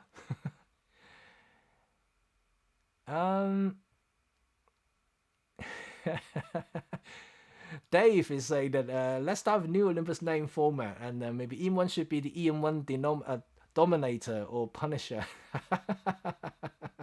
I like that. Thanks, it's a great system. I love it, but I think that price point is high compared to full frame. System is great, but people need to buy to keep system alive. Yes and no. People need to buy them for the system to stay alive, but at the same time, they need to make money to stay alive, more importantly. And I don't think that Micro Four Third prices are high compared to full frame. And if you have to compare like for like. I keep saying that you are really comparing all apples and oranges. I mean, they're different format altogether. But if you're looking at a fully weather seal, built to pro standard weather sealing and body, like fully magnesiums and things like that, you know, full frame mirrorless cameras are easily double the price, you know, and you can't compare. You can buy a full frame for $1,500, $1,200, but these are the entry level full frame. You know, they are not the same kind of build and features with the Micro Four Third. You have to kind of consider what class they're in, and before you can make a kind of comparison. And same as lenses, you know, there's no difference in it. If you buy pro grade lenses, you know, full frame could easily $2,500, $3,000 nowadays. And if you look at the pro lenses on the Micro Four Third, they are $1,200, you know, $1,000, $1,500 at most. Apart from, you know, obviously the big monsters there. But if you you think about that, you know, the Micro Four Thirds system as a whole is still a lot cheaper by a great margin compared to like other formats, and full stop. You know, you can't really compare that. So I think they're still cheap, so I don't think they're pricey at all. But they need to make money, you know, like without making money. And I know people keep asking for cheap things. I ask for cheap things because I run a business myself. I want cheap things too. But at the same time, if you genuinely want these businesses to survive, you know, they got to make money, you know, unfortunately, and that's why they're doing all the restructuring, trying to save costs at the moment, and make sure that they can leap into the future, right? You know, you have to make sure they can do that, and by doing that, you know, they need to make sure that every product that come out is not going to make a loss, and that's the most important thing for all the businesses, whatever they are, whatever they do, and so I think it's not just about people buying them, but also more about, you know, they need to make money. And but yes, features, of course, you know, this will entice people to buy the system, but that's a total different issues altogether. Okay, that's interesting. Let's see what other comments are there. Nature with music here. At 70 years old, I need all the help I can get with weight and size when carrying 2 cameras and 4 lenses on the walk to photo, video, wildlife. I'm not 70 yet, you know, but I totally get what you mean, because I've been working for the last 16 years commercially. I used to lug around full-frame systems, and like I mentioned in my previous video, I said that I used to have 2 full-frame SLRs and pro lenses on each of my shoulders, and they could easily weigh about 6 to 7 kilos in together, and I have to stand 7 to 8 hours walking around, climbing around with 2 big heavy systems around me, and it's tiring, it's killing me, and I don't think I can do that these days if I have the same kit and same system around me, and so that's why Micro Four Thirds is my lifesaver for me as a worker, as working in this, working in the industry. So even though I may not be, you know, physically like yourself, you know, but working commercially, very different thing, because it's very demanding. People may not be aware of it, but if you work in the weddings, then you know exactly what I mean. You know, you literally sweat, actually, you know, like all day long, because you've been moving so much, you've been standing along, and having to like keep on maneuvering yourself, squeezing to gaps, trying to get photos and things like that is very, very physically demanding, and it's something that people may not appreciate it. A lot of people always think that photographers are hired to stand there to take a few snaps, and that's far from the truth. I'm telling you now, that's far from the truth. You have to be there, anticipate photos, you have to be very focused and mentally very focused, listening to all kinds of things going on around you. It's way more than just snapping, you know, like if you want to be a great photographer, yeah, it's a lot more than just pressing the shutter button there. And so that's my 2 cents. You know, if you want to learn more about how to take better photographs and how to capture the moment, and you can very welcome to ask me questions or stay tuned for my photography 101. And Peter actually said a monochrome pen F would be a very interesting. I think so too. I think so. If they're gonna make a pen, why don't they just make it a very niche pen? Just make it as a black and white pen, and that would be amazing, right, Peter? I think that will be my dream pen. A black and white pen, that would be really cool. I would love that. I think I would love that. Vincent's another questions here. And guys, do you think Panasonic or Olympus will launch a Micro Four Thirds with the new sensor first? It's a very tricky question you asked there. I would say no at this point, simply because I don't know what they're going to release this year, but I know they're going to release something this year. But the new sensor camera is going to come, as I said, it's going to be as early as late this year, if not be early next year. So I'm still kind of pointing towards 2022. So if they're going to release something this year, so that means that they're still going to be using old sensor, unfortunately. And so don't have your hope too high for new sensor camera in 2021 because of what I just said, from the information that I gathered around the net at the moment, you know, from different sources, from the roundtable, for instance, for Olympus, the interviews and things like that. Everything is pointing towards 2022 or late 2021.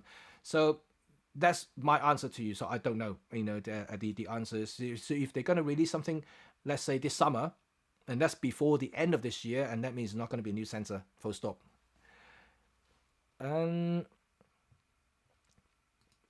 David says, do you think the price of the lenses will increase? Very good point, but I think it's a very valid point, and I believe yes, it will, and it will increase for many reasons, depending on which region you're in. And at the moment, we are in the UK, and because of Brexit, potentially we're going to hit with different tariff, different import tax and things like that.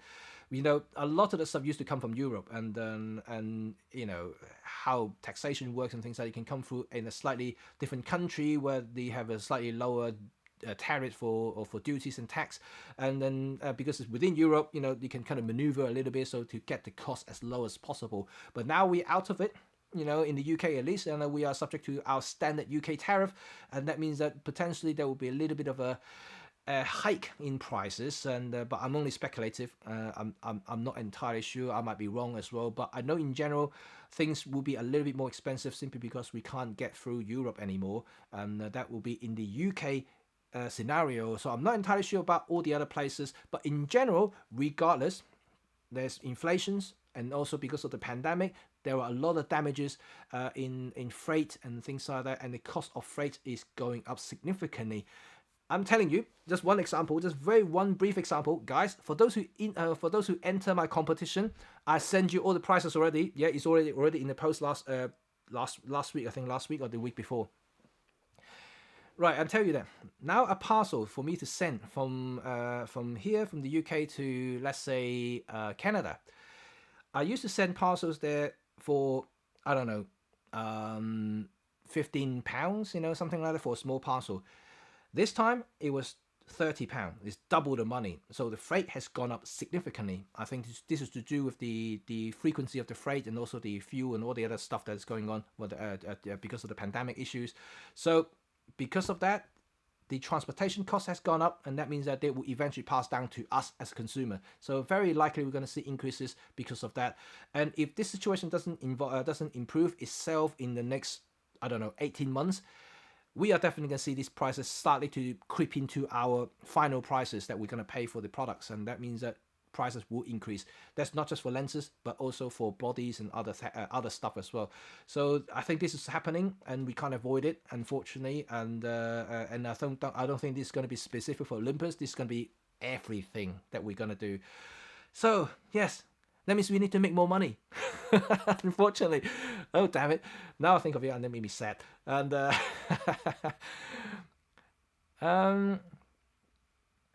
okay, let's see another thing here. Okay, Jacob, wouldn't be surprised to see Olympus to release a video-centric flagship next. Seems to be the thing these days in the camera market. What I can confirm is that Olympus has an interest in videos, and this is very interesting. Definitely something that they have been missing for the last few years, and well, I would say since the beginning of Micro Four Thirds, to be honest, because this has always been Panasonic's realm. This has always been Panasonic thing about video stuff, but Olympus is finally taking an interest in videos, which is kind of good because, you know, I don't see why not, because they have the best IBIS, you know. Sorry, Panasonic guys there, but we do. Olympus do have better IBIS, and also I think you can't deny that especially flagship cameras like the EM1 series, the hybrid AF is definitely better for video works compared to, you know, Panasonic, because it's still based on CDAF. I know it's fast, but you know, you just don't have the smoothness in the as a hybrid AF compared to, you know, the two performances. You know, you just can't really compare. The EM1s is definitely a lot better in that sense. So if they have something really capable, you know, they got the sensors, they got the color science right, and everything's already right. All they need is to expand the feature sets that they have. You know, like you know, having better frame rate, better codecs, better compressions, better sampling. You know, these sort of thing, and better audio actually. And because the preamp in the EM1 series is I wouldn't say the worst, but certainly not the best. I mean, they're kind of in the middle, and so hopefully they can improve the preamp in the cameras. Hopefully they can get the audio a little bit better for people who want to utilize the camera to record something. So that would be my comments on it. But they are definitely taking an interest in the video world, especially after the December firmware update for M1 Mark III and the M1X, because now they have Atomos, the RAW recording, right? And I don't know how many of you shoot RAW. I have Atomos. I do shoot RAW sometimes, not all the times, depending on what sort of situation I'm in, because RAW is better suiting for high dynamic scenes, you know, where you have a very strong highlight differences between foreground and background, and I will use RAW because you actually get better highlight recovery from that. But other than that, I usually shoot in normal codecs within the camera because it's got better noise reductions, and generally you got the lens profile correction as well in camera, so you got a little bit more benefits from it than shooting externally. But Atomos is quite cool. It's quite good, you know. Obviously you can chuck in the SSD there, you can like record hours and hours with no interruptions there, unlike the SD card they put into the camera, which allow you have a restriction of 30 minutes, and yeah, hopefully they remove the 30-minute limits as well. I don't think it makes sense anymore. So that could be something for the next camera to come, like remove a lot of the 30-minute limits, and yeah, maybe better codecs and stuff like that. That would be cool. I think that will be something I'll be looking forward to as well, because now I shoot a lot of videos and films, and using Olympus gear, so I could utilize a lot of these new options and to enhance my creativity. So that will be something I'm definitely up for, you know, if that's available in the next model. Let's go to another one here.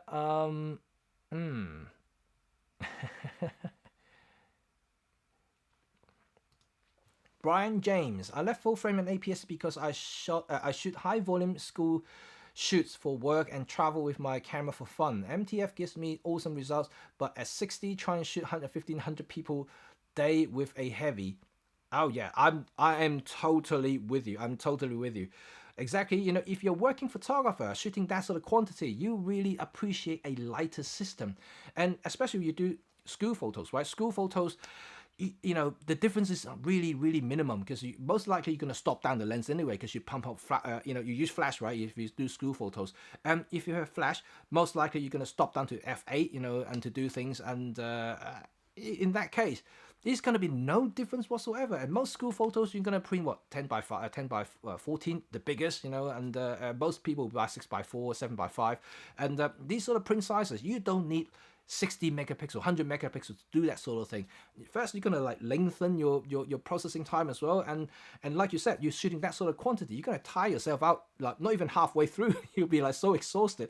So having a smaller system is gonna be like a magic to a lot of working photographer, and this is really something that I think, unless you're really working in that industry, you know, you really don't appreciate it. And I think in some way, Micro Four Thirds manufacturers like Panasonic and Olympus should do better in terms of communication and education to people. Let them try more about Micro Four Thirds and actually hands-on with the camera, because without trying it, it's really quite hard to convince, you know, them in terms of the benefit of actually having a lighter system, because they don't know, they don't feel it until you actually have the camera in the hand.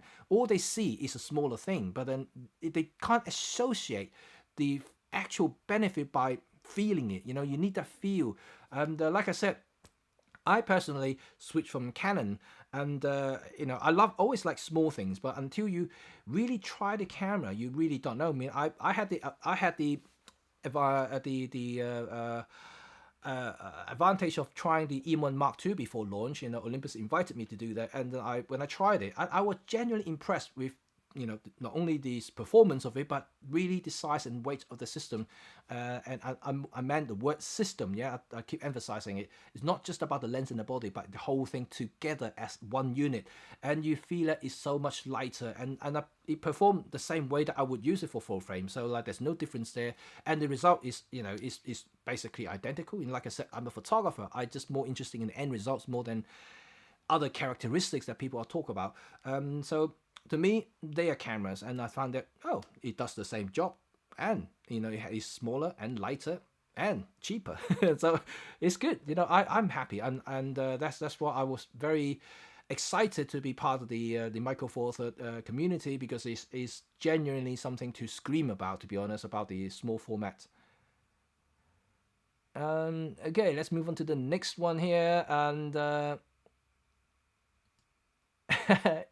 Alex says the best Wednesday of this week for sure. You're happy, I can tell. That's good. Oh, hello there, Sandy from Hong Kong. Hello, Li Ho. Hello. And haven't speak Cantonese in a while. I speak English most of the time, but I can speak Cantonese. So yeah, and Mandarin. I speak Mandarin a little bit, although I was a lot better in speaking Mandarin, but these days I don't practice, and I used to speak really fluently in terms of Mandarin, but these days I just haven't spoken in a while. It's very, very rusty. And Cantonese I can still speak because that's my mother tongue, but there are times I still kind of struggle trying to find the words, right? And when you're in a foreign place for so long, you speak English daily, and it's not something I use very frequently. Even I speak to my wife in kind of 30% Cantonese and 70% English, and to my kids is basically 90% English and 10% Chinese. Yeah, it's not the same anymore. And so there you go. Let's go for the next one here. Randy's is totally excited for OMDS, and now they have the distance from the old-fashioned bureaucracy of Olympus and time to think outside of the box and totally new product, and I want OMDS drone. Who wants an Olympus drone? People all talk about drones now. You are really thinking out of the box there. That's cool. I think it'll be quite cool though. You know, I like drones. But having said that, UK drone laws has changed, and it's sad news for most drone flyers like myself. You literally can't fly drones anymore until the new classified drones in the market, because in 2023 everything that we buy today is going to be considered as legacy drone, and any legacy drone cannot fly anywhere near anything. You know, you can only fly in a totally empty field, and that means you have to get out of the country. You know, you have to go to the Highland in Scotland to fly something, and that is totally nuts.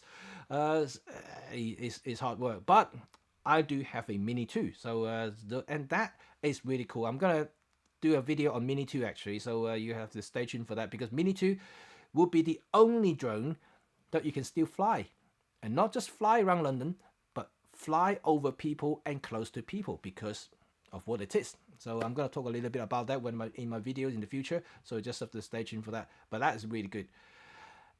Rick Bear, the new Olympus flagship is going to be a big surprise. I will tackle smartphone hands-on as well as taking pictures. You'll be able to phone your mum and Google Rob Track. Yeah.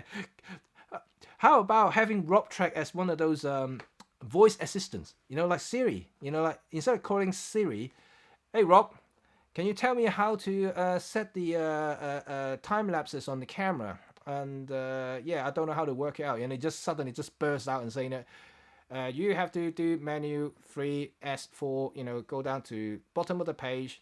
That would be awesome. Rob Track voice assistant built in Olympus cameras. How's that? That would be really cool, isn't it? Right, of course, I'm still scrolling down. You guys been very enthusiastic, and all because of Peter and Robin's in the house, right? You know, just me, it'll be no one here.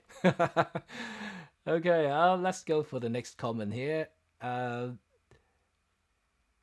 Why Olympus has chosen 4:3 format and not 3:2? Aha, interesting comment there. Right, unofficially, I can tell you why, because you know how semiconductors are actually made, especially sensors, and they are cropped out from a big giant disk. If you Google it, how sensors are made, and they actually come from a big circular discs. A 4:3 is close to a square format, and that means you can fit more in a circle. If you do a 3:2, it doesn't fit as many, and you will have more a risk of ruining the chip itself, and that is why full frame sensors are more expensive, and the failure rate on a slightly different ratio is very different.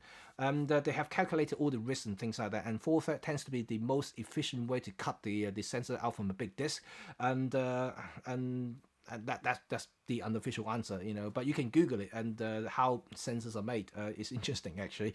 And also if you look at what's that guy on YouTube, and Gerald Undone talked about four third. It's very interesting why four third is, what the name, where the name comes from. He made this very popular videos about four third and talked about the actual name itself, and is very interesting, very interesting. Right.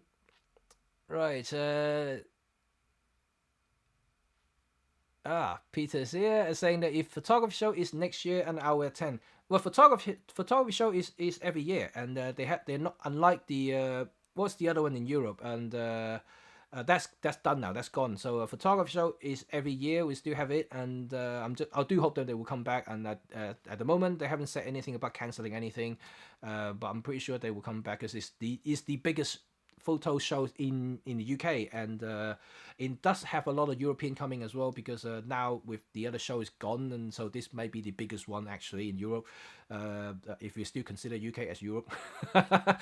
So that could be interesting. Yeah, you never know what's going to happen. I might be on stage, and depending on whether Olympus want me to talk about anything, and by then, so we shall see.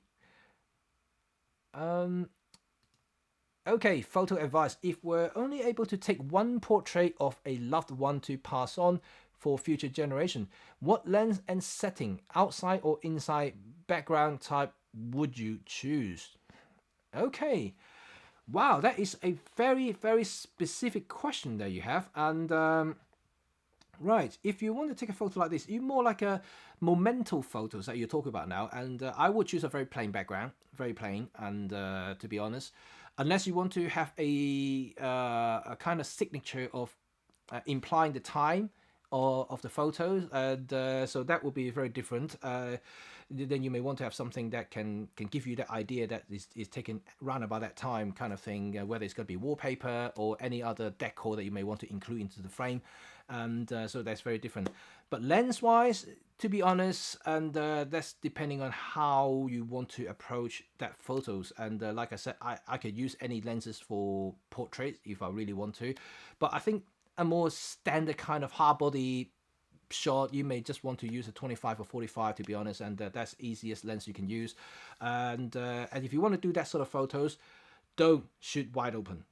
Don't shoot wide open. You want to have the whole body in focus, because you want the detail, and because that's what I would approach a portrait session like this for people who may want to pass it on to the next generation, for instance. And it's something that you really want to clearly see, not about artistic impression. This is more about remembering a person, so you just have to remember that, because artistic impression is very different to what I just said about remembering someone, and it is a very different type of photography there. So yeah, just give you to feel kind of like how I would approach it, if you so to speak, and hopefully that makes sense. But I would say, yeah, stick with a normal lens like a 25, a micro four third, of course, and if you're full frame, 50.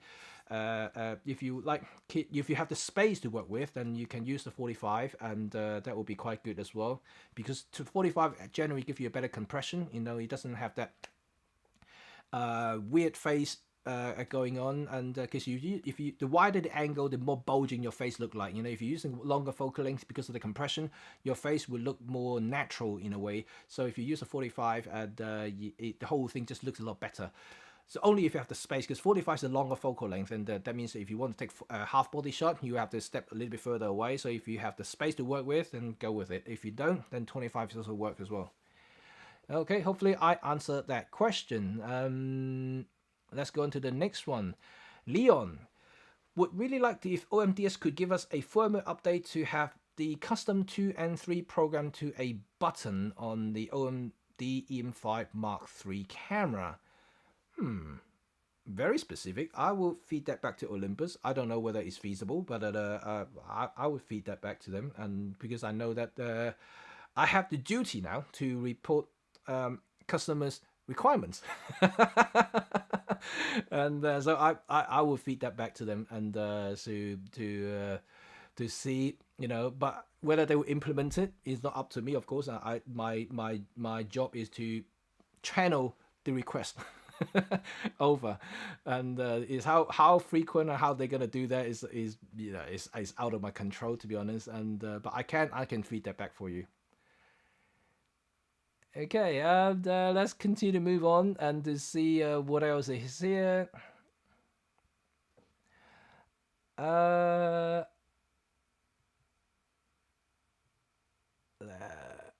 Okay, right. Jacob, with OMDs outsourcing the design of the camera bodies in the future, is anyone concerned with what results that may yield? The current cameras are so handled sublimely and are so beautifully balanced. I don't know where you heard from about outsourcing. I haven't really heard anything about outsourcing at all, you know. And I heard about people talk about outsourcing lens, outsourcing bodies. Everything's about outsourcing, but as far as I know, the whole R&D department is transferred over to OM Digital Solutions. That means they haven't really changed anything. And I'm pretty sure that they still design a lot of things in-house. And the only thing that I would say that is outsourced are probably the circuitry, the chip, and maybe the sensor. I'm not entirely sure, but I don't see the body designs and the lens are being outsourced, because look, Olympus is really big in the optical stuff. You know, they are not going to outsource to anybody, and that's what made Olympus lenses, and to have that rendering that we're talking about all along. And so it's unlikely they're going to outsource anything out. And in terms of lenses and particular body, because they have specific requirements for their equipment to function in a certain way. So this is all part of the Matani spirit that I told you about. Since the original OM camera. Right, okay, and let's fast forward a little bit here. And Talia say yes, photo walk in London would be great. Yes, one joining me in photo walk. I'm sure more of you will come if I say. And so I will definitely announce something if the lockdown does finishes in the summer, and I will let you guys know when that is. I will be announcing in all platforms. So as long as you follow me, you will definitely be one of the first one to hear about the photo walk when that come about. And I really cannot wait for that to happen, because I can't wait to go out, to be honest. And I'll be so rusty when I go out to take photos, because I haven't really been taking any photos, to be honest, and apart from testing stuff. And when testing stuff is different, right? And yeah, I have been testing a lot of lenses, and but yeah, it's just different. It's just very different. Vincent saying EM1Z. Our letters are going up and up and up. X, Y, Z. What about next one? Randy has EM1 Extra. Cool. Simon is joining. Yeah, Simon is another photo walk. Yeah, that's cool. El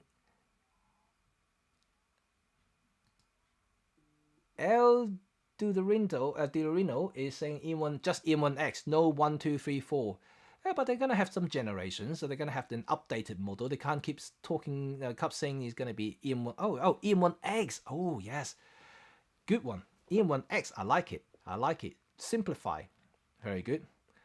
And Michael Richards is saying that next flagship will be OMD EM1 THX 1138. Brilliant. I'm gonna channel all this name to Olympus just to see what they think. I'm gonna read all the scripts later. I'm gonna summarize a bunch of names for them to think about. That'll be fun, right? Okay, serious question, Jimmy. How do I diminish facial imperfection in studio? I've used a 80 to 120 softbox at about 4 feet away, and it wasn't sufficient to minimize wrinkles. Right. Yeah. Wrinkle is a very tricky thing to deal with, and to be honest, you do need a very good makeup artist to really help you kind of patch it up on the spot. Lighting can only do so much, especially that we have such a sharp camera these days. I mean, regardless whether it's Micro Four Thirty Four, it doesn't really matter. But digital cameras these days, especially without AA filters, they just shows everything. You know, like it's crazy, right? You know, just really crazy. I would say that, you know, if you already got softbox going and the only way to do is to make sure the makeup is correct, and trying to hide as much as possible with fillers and stuff. So you do need a makeup artist to try to minimize that sort of awkward moments. But in generally, you may have to do some touch-ups in post, and but yeah, to lighten the shadow of the wrinkles, you probably have to adjust the shadow locally, and when you come to post productions, and may even be airbrushing it if you need to. So it is kind of a bit harder to do now, and especially your softbox is not small either. 80 to 120 is quite a big softbox, and so in theory that you should be getting fairly soft result already. So I don't see that you can do too much more. And have you tried bouncing lights? I'm not entirely sure. Okay, maybe you can see if you can do some a whiteboard on the side, or some fill lights on the side, and just to maybe fill up some of the kind of shadows and the wrinkle that created by the key lights, and that might help you kind of diminish some of the wrinkles on the faces and things like that. If not, and if that doesn't really help, or you're really doing it and they're still showing wrinkles, unfortunately, it's human nature. You got you got wrinkles. I got some wrinkles, and but yeah, it's something you can't do unless you are having a very, very high end a makeup artist that actually patch it up, like properly patch it up for you. And maybe some post-production that you may have to do, just like I mentioned earlier. It's not impossible, it's fairly easy straight away these days, and you can even get plugins to do that sort of thing, and which is quite efficient actually. So yeah, try it out to see whether it works or not. And but unfortunately, wrinkle is one big enemy for all the female portraits that I've done as well. Not just you're not the only one. And I try to minimize it, and but yeah, there's only limited things you can do in that case. And if they are having deep wrinkle, for instance, or a lot of fine lines, and fine lines may not be so bad depending how deep it is, but in general, it's hard anyway. But I don't know. I'm always the guy who grow old gracefully. We are getting old. I can't always look like I'm 18. Is impossible, right? And I just don't mind if I get a picture taken. I don't mind the way I look. If I have no hair or all white hair, it doesn't really matter anymore. And I accept me as the way I am. Just kind of thing. But of course, that's clients, right? That's totally different. That's me, and it's different. Okay, and Michael Richards said, thank you for all your reviews, and that helped me to decide MFT as being the best platform for me to enter into accomplish my photography goals. You are welcome, and I'm pretty sure Peter would say the same thing, and Robin as well. And yeah, and welcome to the Michael Forsyth family. And like I said, we don't discriminate any other platforms either. We're all photographers and creatives at the end of the day. And so I hate bitching about everything else, but I might make jokes on it sometime, but at the end of the day, I don't mean any harm. So everybody is the same. We all out here taking great photographs to inspire each other. And Peter just say EM1FF killer. These names are funny. I love these names. I'm gonna put a poll up soon, and just to see which one you like more. Eugene, everyone always talk about the weakness of Michael Forsyth, but for me, especially for video, only Sony A1s has faster sensor readout speed than the best MFT cameras. Well, that's interesting to say it, and at the same time, for those who don't know too well, I'm not sure how many of you know that EM1 Mark II in 2016, even up to 2018. Yeah, I'm not joking. You can read up on it. EM1 Mark II has the fastest what's the SD card? UHF-2 read and write speed, the fastest in the entire market, right? I'm telling you, the entire market is the fastest UHF-2 read and write speed on the EM1 Mark II up until 2018. That's incredible. No one ever talk about it, but no one knows. But the speed on the that can achieve by reading and writing the card on the EM1 Mark II was phenomenal, and it took a while before all the other camera manufacturers actually caught up to that speed. These are little things that Olympus never really talk about, and it's really weird. It's only when some technical guy went to test it and to find out it is the fastest, but it's not something they really talk about that, and which is something really weird. I guess that they should really tout about some of these technical stuff if people like numbers so much. And but yeah, there you go. That's another fact for you for EM1 Mark II.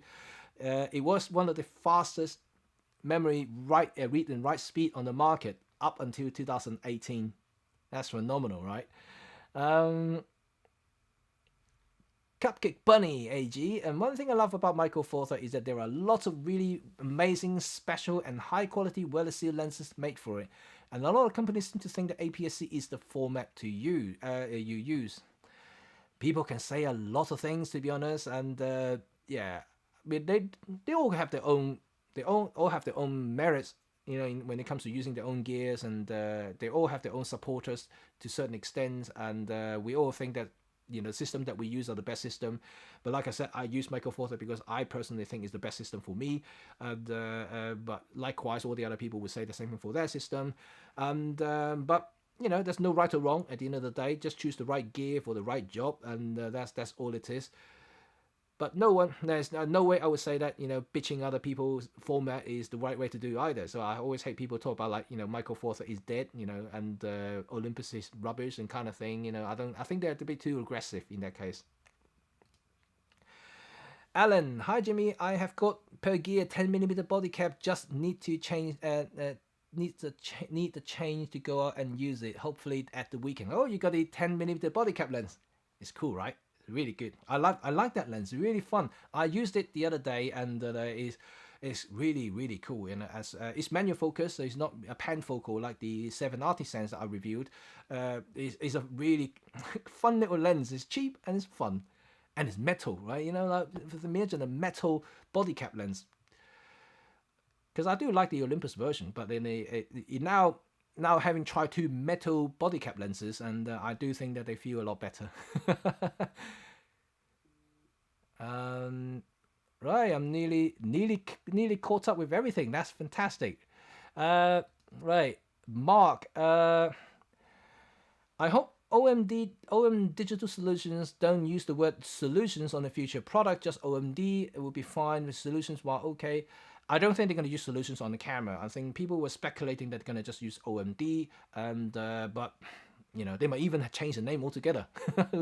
Who knows? But I think they're going to stick with OMD and pen. I think these two words they're going to use for pen for pen cameras and the OMD for other things.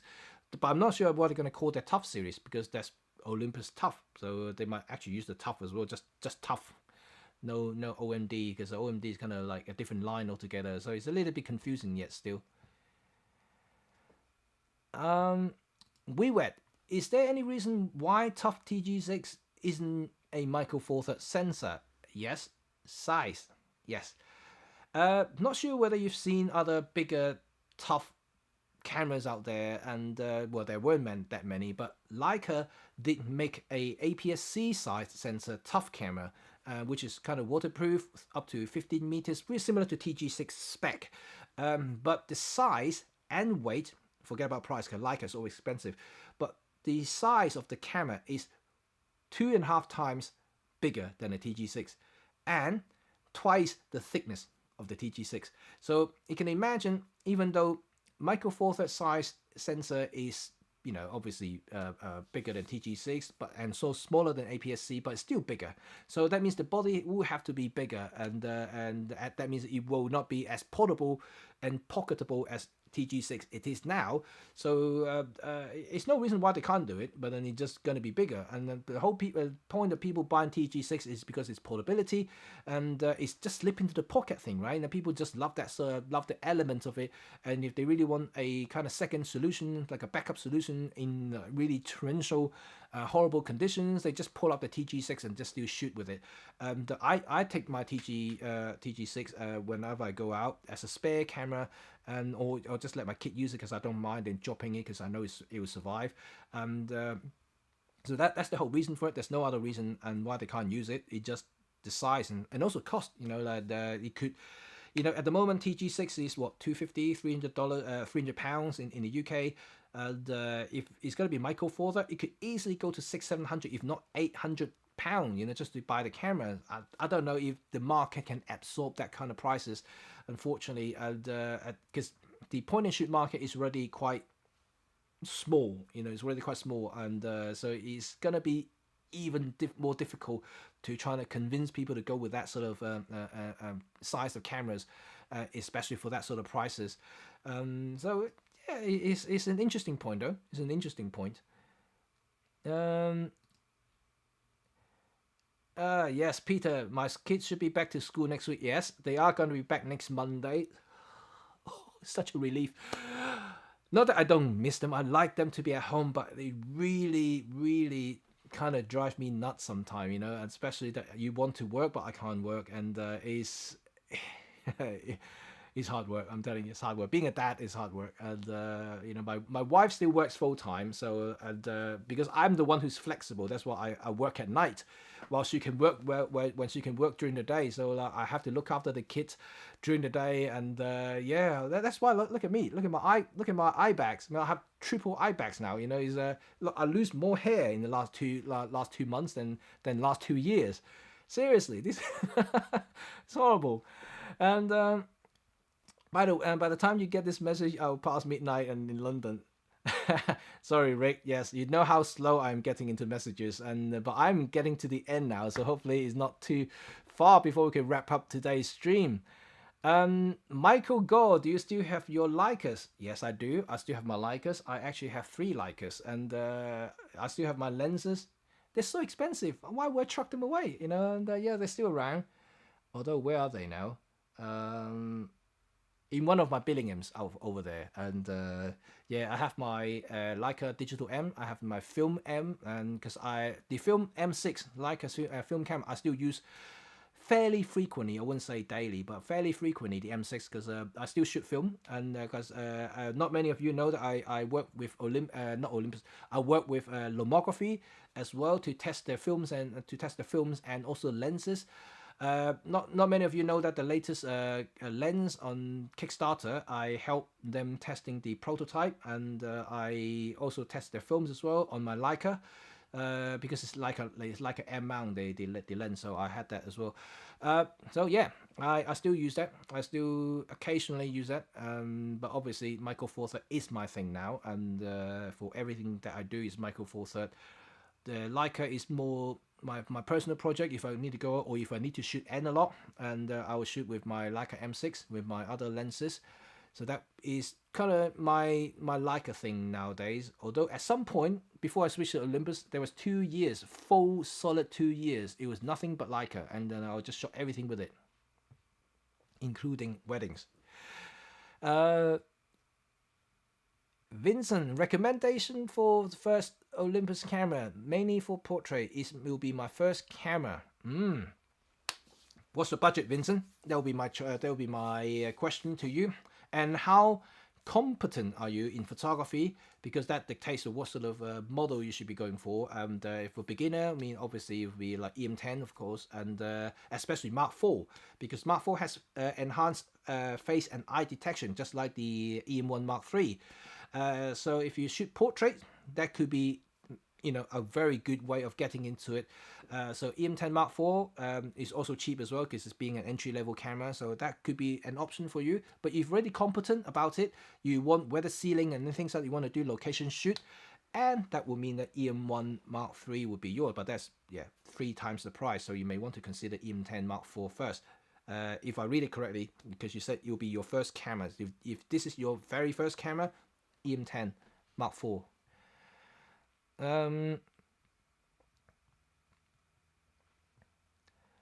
Jan, a new set of 1.4 prime, and the 1.4, the 1.8 is nice. Doesn't have enough depth of field. 1.2 line is amazing, but it's way out of my budget. Yeah, it's tricky. I know everyone's been asking for that kind of like a medium fast prime lenses that has the weather seal thing, and kind of just undercut the current pro lenses, but above the current premium lens. Yeah, Yeah, it's interesting. It's interesting, but I think at some point Olympus will update their prime lenses, and by then they might consider having a weather seal version. But at present, unless they're going to replace the current premium lenses, and I'm not entirely sure whether they will do it. But having said that, never say never, because it is in the roadmap saying that fast primes, so that may include what you just talked about. Like I said, I don't know anything at this moment in time, but it could be interesting. Simon said that I'll pay for a firmware update to EM1X that brought improved eye and faces. I would too. I would too. I mean, I agree with you. When I reviewed the firmware for EM1X, I was a little surprised to learn that the new enhanced face and eye detection wasn't included in the firmware update, and you know, they never told me anything, and even though I was an ambassador, so I didn't know what exact features they're gonna have in the firmware. But I was left a little bit disappointed that the EM1X didn't get the same AF enhancement like the EM1 Mark III and the EM110 Mark IV. It's certainly capable, I guess. Well, obviously I'm not a designer, so I'm not entirely sure. But it has dual processor. It can do AI.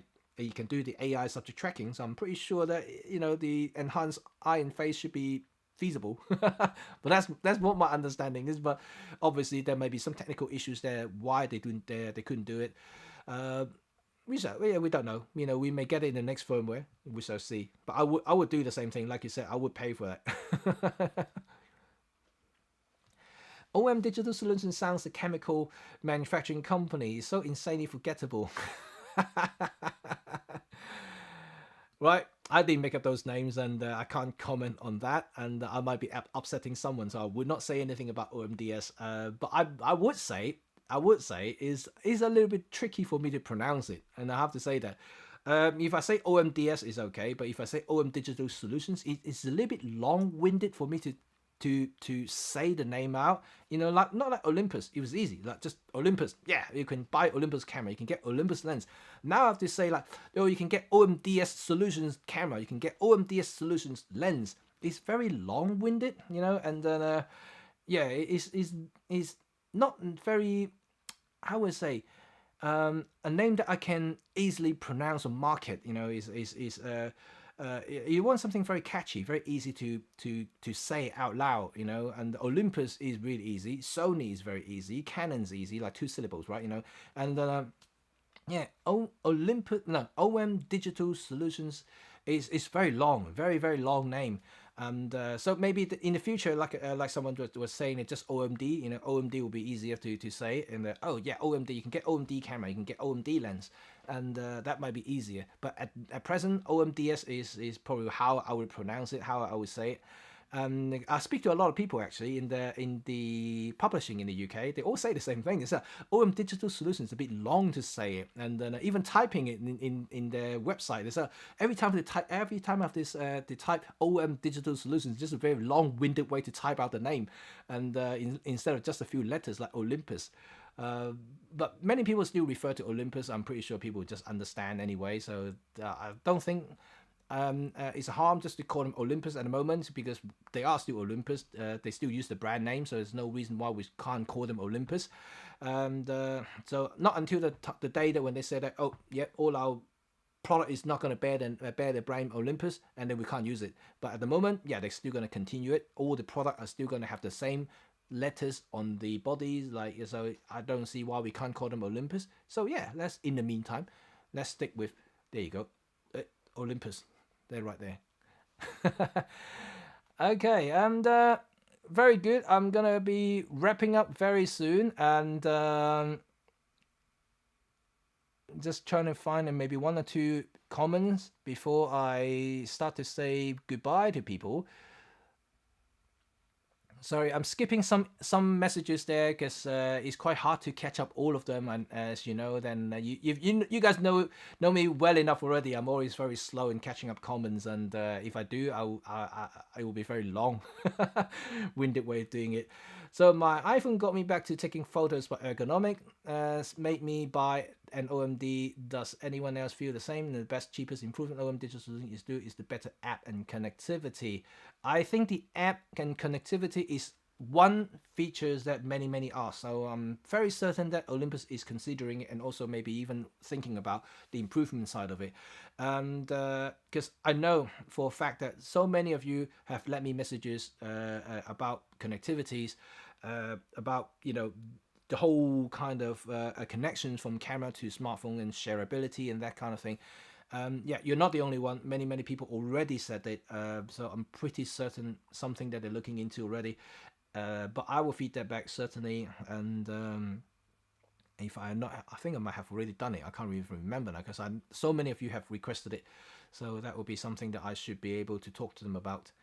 And black and white Pen F would definitely become a de facto astrophotography camera. Mark my word. There you go. There you go. Another monochrome Pen F supporter. Okay, medium format gear is heavy. I'm just trying to read some of the comments now. And Rick, you don't need a lighter camera with lighter weight lenses. You just need a younger girlfriend to carry it for you. Yeah, younger girlfriend. How's that? Yeah, why not? Absolutely. Have a younger girlfriend carry everything for you. I like your idea. Try to say that to my wife and she will strangle me to death tonight.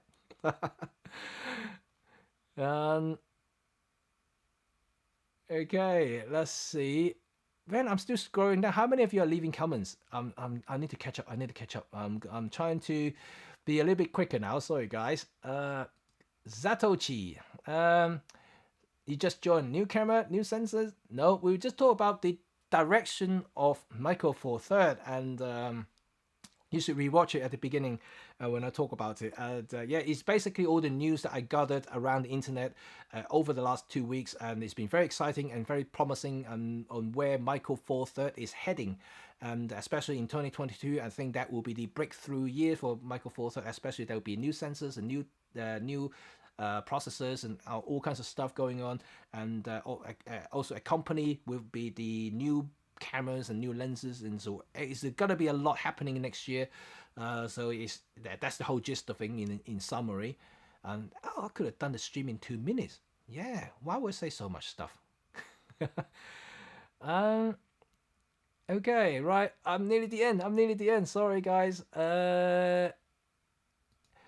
Raceway, honestly, unless you're a true professional, the E1 Mark II is more camera than most needs, not including video, but most excited about the continued lens development. You are very true. Like I said so many times in my reviews, in my end to term report for E1 Mark II, I always said that the E1 Mark II is an iconic camera, and it's definitely a camera still worth buying in 2021, even in 2022 and beyond, because it's a camera, like you said, it would do more than enough for most people. Really is, you know, it has so much features. It's it's a great camera on its own, and if it wasn't that camera, I wouldn't have switched to Micro Four Third, full stop. You know, and I'm speaking to you as a pro who's been in the industry for 16 years and has used different gears, different system all along, and that very camera converted me, and you can see just how important, how cool that camera is. So the E1 Mark II, yes, no doubt about it. No doubt about it.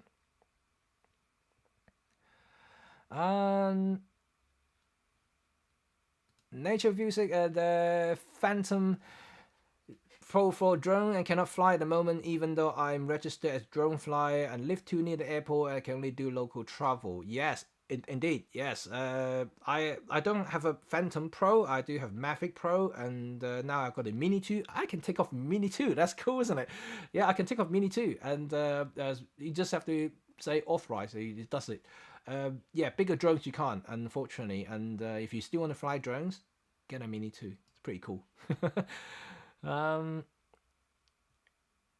Okay. Pentax K-mount manual lenses are great quality and good prices. Yes, indeed. I have a few of my own. Oh, someone mentioned about Alice. If Alice is getting so much funding for the perceived value of AI tech, imagine if Olympus were utilize the same type of tech with the body itself instead of Micro Four Third lenses with a phone. Well, you know, I know the guy who developed Alice, and yeah, I do know him, and we spoke a few times on the phone actually, and through video calls. I do support their campaign, and it's really amazing.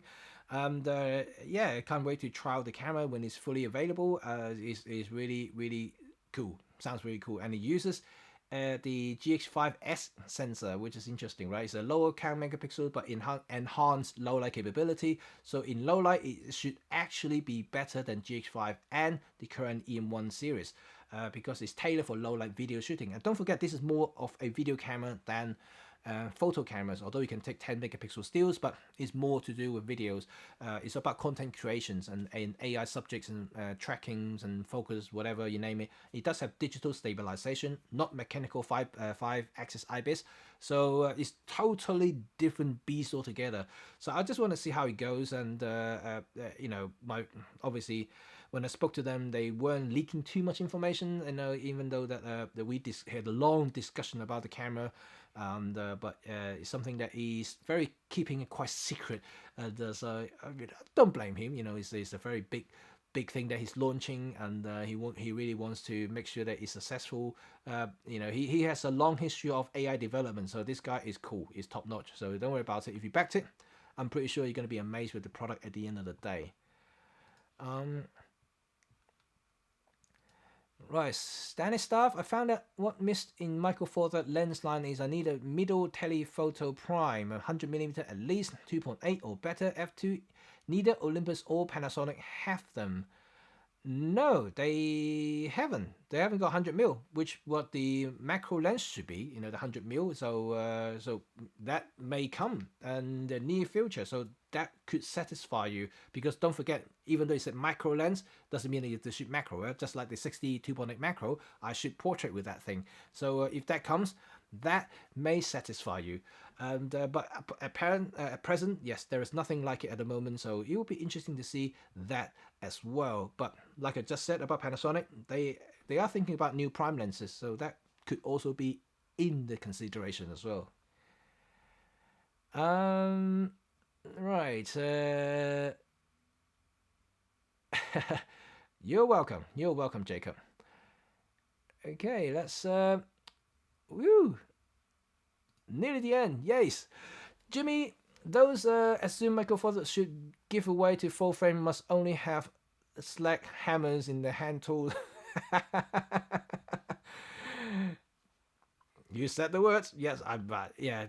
They just don't appreciate it, unfortunately, you know, and most people who talk negative to Michael Four Third are people who haven't actually tried them, and that's a fact. If you ask these people, have they tried Michael Four Third? Have you even shoot with them before? Most would say no, they haven't. They just talk about them because everybody said the same thing. You know, it's unfortunately the world of influencers has been doing the magic. You know, all these Tonei people, you know, the Tonei people are talking about Michael Four Third is dead all along. You know, it's since about 4 or 5 years ago they keep saying that he's dead, and I'm pretty sure they're very happy when they see that, oh, Olympus gone, because Michael Four Third. I did say that 5 years ago that Olympus is gonna dead. You know, like I'm pretty sure they said that.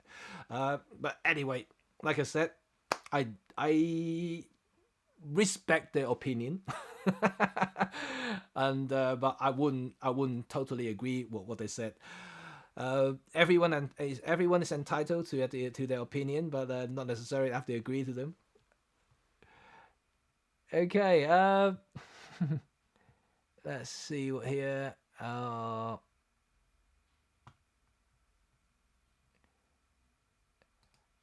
Amadou, you're looking handsome today, Jimmy. Do I look handsome today? Do I look handsome today? Maybe my 10-gram weight loss has done the magic trick. Oh, that's funny. Thank you, though. Thank you for your compliment. Oh, EMV for video-centric OMD. Thank you, Randy. That's interesting. Do you think even if Pen F2 comes, would it be an affordable segment or the premium segment? Personally, I would like it to stay in the premium segment simply because I do admire the build of it. And, you know, I have the Pen F. I love the Pen F. It's all because of how it feels in the hand. I don't want it to cut corners, you know, if they're going to build another pen. And the current pen EPL series is more the consumer level, so they are plastic and things like that.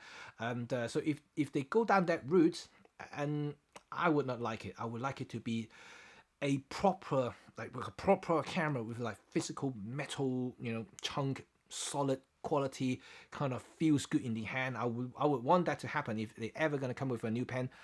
So I personally would like them to be in the premium segment, and so I don't know what they're going to do, whether it's still going to be Pen F2 or not. I mean, I can't comment on that, but if they are going to come out, I would prefer them to be in the premium sector. So that would be my comment about it. And Jan, final 2 comments, come on. And I don't know if you already addressed this, but I think Olympus should really work on improving high-res handheld shot, making it work with a bit more movement in subjects. It's going to be a bit tricky when you come to high-res shot. I mean, that same goes with all the manufacturers out there, because it's sensor shift technology is based on the IBIS. And, you still need times to move those pixels, and that means that movement is going to be always the enemy for any high-res photographs, regardless. So it's already doing a lot better jobs in the EM-X and EM1 Mark III compared to the earlier versions from EM5 Mark II. Nowadays you see high-res shot, they have done the movement a lot better. It's more natural blurs, compared to the previously. It's more like a kind of wrong compression artifact from JPEGs. So it's a lot better, but still I think that it needs to be a lot speedier to do what you want to do, and that could come in the future, but we just don't know how fast can technology evolve to get that sort of quality or get that sort of results. But never say never. At present, I think that they are limited by the speed of the readouts and also the actual how quickly they can move the pixels together to generate a high-res file. And but never say never, I would say. But at present, I think it's going to be still a little bit tricky. If you look at all the other manufacturers, not just Olympus, but like Canon, Fuji, and all the Sony as well, all the other people who are using the same technology, they all have the same problem when it comes to movement and in high-res shots. So it's still gonna be good for still objects, and so you do a lot of product shots, for instance, that would be something to use the high-res shots. Otherwise, it's gonna be a little bit tricky. Color reproduction is also better. Really, I already think that Olympus has the best colors already, one of the best at least, and on the market, definitely. And right, I'm gonna skip through and go straight to the last couple of comments because I have to wrap up. It's 2.5 hours, my limit for my live stream. And Terry, how are you? Virtually everyone I know has come to Micro Four Third from full frame, including myself. No regrets. Micro Four Third rules. Okay, last one here. And Talia, hello, and thank you for an interesting discussion. Micro Four Third with a Volvion sensor. Talk to Sigma about this. That's a Sigma sensor, right? And wow. Okay, great stuff, and thank you very, very much for joining me, and it has been such a fun discussion today, and so many of you have joined in, and I couldn't be happier, and in general, I have been a happy person today because of all the news that I wanted to share with you about what I've seen and heard, like I said, and what to look forward to in the near future from a Micro Four Third perspective, because this is what we're here for, right? We're here for Micro Four Third, it's the platform we all love and enjoy, and the gear, no matter which brand it is the format that we like, right?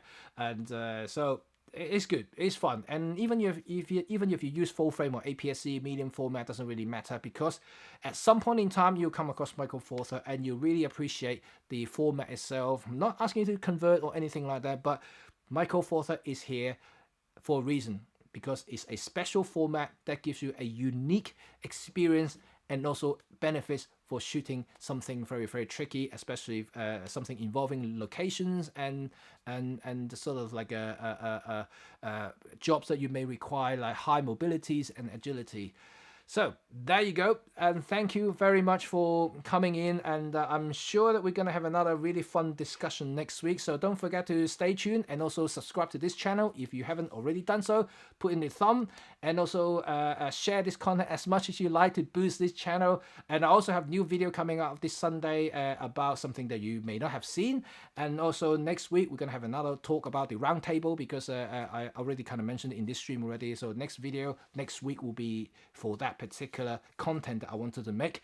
And I have a lot more gear coming up to review, and so you just have to stay tuned for all this exciting content I'm going to bring to you guys in the next few months.